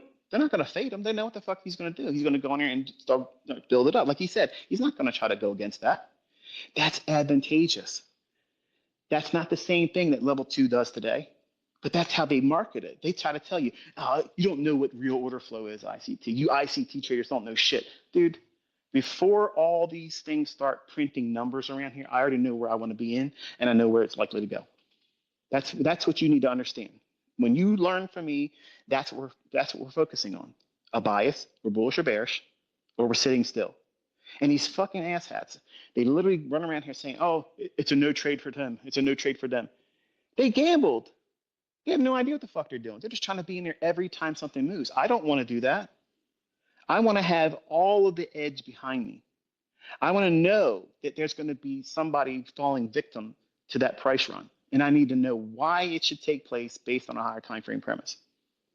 And by having a first presented fair value gap to anchor my idea on, it means I'm eliminating a lot of bullshit. I don't have to worry about, all these moving parts. I don't have to worry about all these different time frames. 1 minute chart, first presented fair value gap. I'm on bullish or bearish. Wonderful. If I'm bullish, if we move down from that first presented fair value gap's formation, guess what I'm going to do? I'm going to look for that fucker to become an inversion fair value gap. I'm going to add every single fucking time it gives me an opportunity inside it. I'm going to build and build and build and build and build. And when that son of a bitch takes off and rips out of there like a SpaceX rocket, I'm smiling. And it reaches to an old high, a relative equal high, closes the opening range gap, goes into the new week opening gap, something that is an easy draw on liquidity. I'm done. I've made more money than most people make in a year in one trade. And I have to move to the sideline and I have to think to myself, now everybody else is going to fight and claw and tear at each other, try to make something. And I'm already done. I'm already done. And I'm thankful that I think that way now. Because when I was younger, as soon as I would get a win, I want to go back in again because I was like, man, this feels so good. I want to have another one. I want to do it again. It feels so good. And that's not winning. That's gambling. That's you chasing the thrill, not you trading a model. And I had wonderful price runs that built up huge runs in equity as a 20-year-old and then shit the bed because I wasn't satisfied with what I just did. I had to do it again. I had to do it again. I got addicted. I got addicted to that moment of astonishment that I could do this in my own hands. And that's what I was asking the gentleman tonight. And I ask every single time I have a millionaire student, I ask them, how do you feel about it and how are you going to manage yourself? Because making $1 million, wonderful, absolutely wonderful. Proud moment, it feels great. But a lot of people don't know how to handle that. $1 million isn't that much money anymore. You can't live the rest of your life on $1 million. In the 80s, it could have helped a lot, but still, the likelihood of you have to penny pinch, but $1 million could carry for a while. $1 million now, shit. The way they're pushing real estate prices, $1 million doesn't buy you much of a house anymore. So you can't really live on $1 million. How you make this money, and once you acquire it, how it's going to change you, how you're going to think. Is it going to make you feel like you got to do more because $1 million isn't enough for a year? I promise you, if you can get to the point where you're making $250,000 a year, that's a good living. And if anybody tells you otherwise, they're full of shit. I promise you, you will struggle when you start making big money because you're not going to know how to behave. And you need to build a plan before you get there. This is what I'm going to do. I'm going to stick to this much risk only. I'm only going to trade this many times because you will get drunk. You won't be satisfied when you're making a killing. You're going to feel like, well, I felt so easy. Let me just go out there and do it again. No, it's not like a good price run where you can feel confident adding to the position. That's what happens when you get punch drunk, when you start making big payouts. When you get big profits and you're taking money out of your brokerage firm and you're seeing it go into your bank account, that's a wonderful feeling. It's an intoxicating feeling. And you're never going to be able to convey that message the same way you receive it with other people. Other traders are not going to see it like you. Many times, especially on social media, they're going to think that you didn't really do it. You're lying. You're fake. You didn't do it live in front of them on a live stream. You didn't sign in your brokerage firm and enter the order so they can copy you beforehand. And all this bullshit. People that are really doing it, if I can get your attention long enough to convince you not to feel obligated to prove everything, then you won't feel these impulsive natures to do more than is necessary when you start making big money. $1 million a year, certainly possible. $500,000 a year, certainly possible. $250,000, easy. $100,000 a year, easy. $50,000 a year, cakewalk. But right now, you just got to be able to be consistent with one micro lot. That's how you got to worry about it right now. And the things that you're going to do with that one micro lot, the same thing you're going to do with one mini contract. And the same thing you're going to do when you build up to 10 minis. And the same thing you're going to do when you build up to 50 contracts and 100 contracts. Same thing. It's the same thing. Nothing changes. The outcome's not necessary. It's not going to undo you.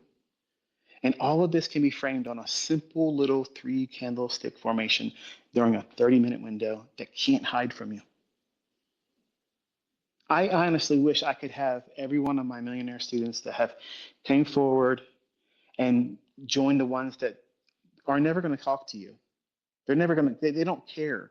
They don't want to hear the people say, you didn't really do that, you're lying. They don't want to hear it. They don't care. They're not worried about all that stuff. They're living their life. They're doing what they want to do. But I wish that I could have them all together, kind of like an Oprah Winfrey, TV special where we all are together and they can stand up for about a minute or two and say, this is what I was fearful of in the beginning. And this is what I wanted to do. And now I'm doing this, and it was nowhere near what I thought it was going to be like. And it's nothing like I thought it was going to be. I feared things that I didn't have to worry about in the end. And the things I thought were going to be hard weren't that hard. That's the things I want, other students to hear. And when Kit does these types of things, that's what I'm listening for. I'm listening for the moments where people come forward and they say, these are the things I struggled with, and this is how I dealt with it, and this is what I've been able to do right now. That's victory. To me, I see those things as inspirational, and I'm already set. I don't need to do anything the rest of my life. But when I hear that, and I hear the emotion, I hear the healing that some of you went through, and the valleys that some of you guys are in. I know what that's like. And that's just like that movie Fight Club. Everybody came together some way, shape, or form with a fucking problem. They knew that the people that we come around, we get it. We may not be going through it. We maybe didn't go through that yet or suffered as much as they have. But we know that that person's working their ass off, and that's commendable. That person gives a shit about their family, and they're working for it.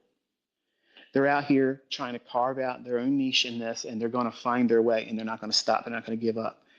And they get encouragement from all of you. And it's respectful. It's admirable. I wish I had this coming up. I needed it, man.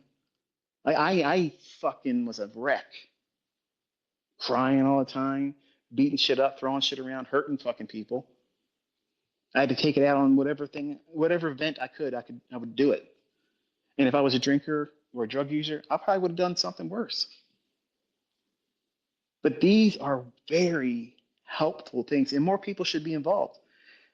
But the problem is more people involved means a lot more people are going to get their feelings hurt because they didn't get a chance to talk. And I think Kit's learning how to better manage the audience and the participation. And it's certainly better than the first few times I listened to it years ago.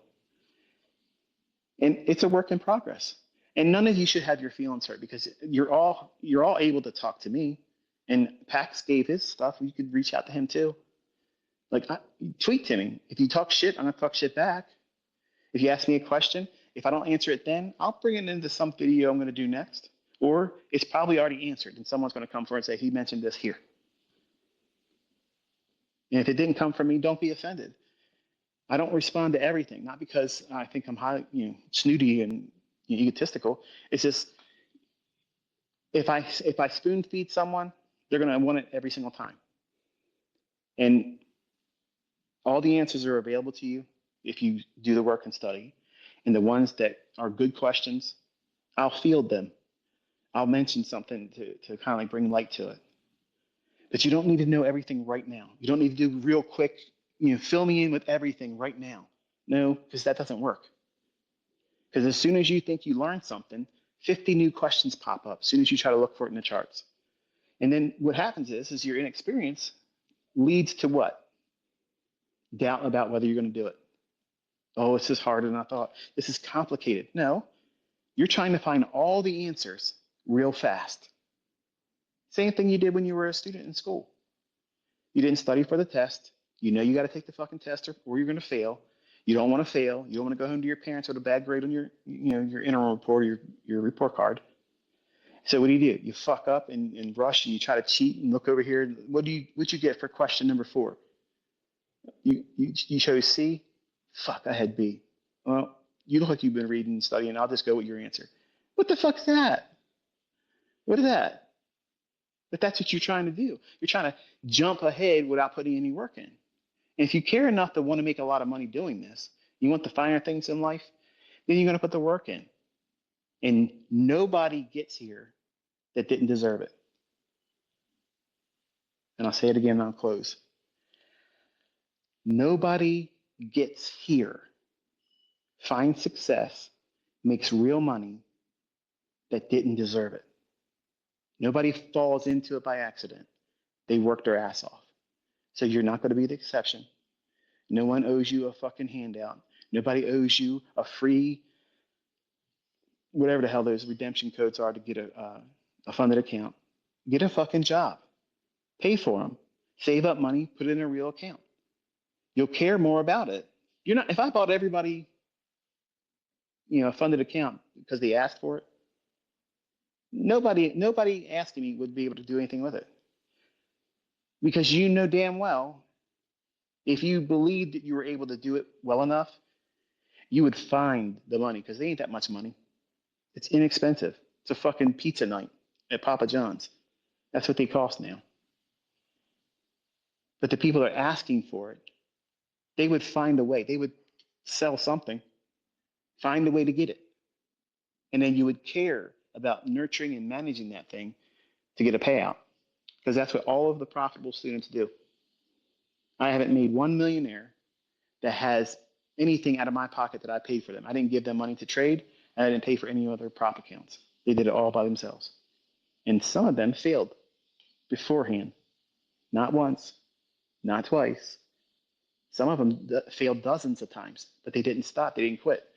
They knew this is what they wanted to do. They didn't give a shit what anybody else said about it because they kept their nose down in the charts and didn't talk about what they were failing on right now. They kept it in Fight Club. They kept it private. Here, when you guys talk amongst each other, everybody here respects the next guy. You may not agree with what the hell they're talking about. It's fine. But you understand that they're here because they care and they're working for it. And I love that. I love this, man. I love seeing it. I love seeing the participation in it. And I love the encouragement each one of you guys give to one another and the respect that you show one another. In this world right now, it's shitty. Everybody's talking shit about everybody. They want to take from somebody. Nobody's taking anything from anybody here except for encouragement. Nobody's shitting on anybody here. Nobody's talking down to anybody here. It's therapy. It's group therapy. It's group self-talk. It's a recalibration. And for me, I think it's fucking beautiful. Enjoy your weekend, guys.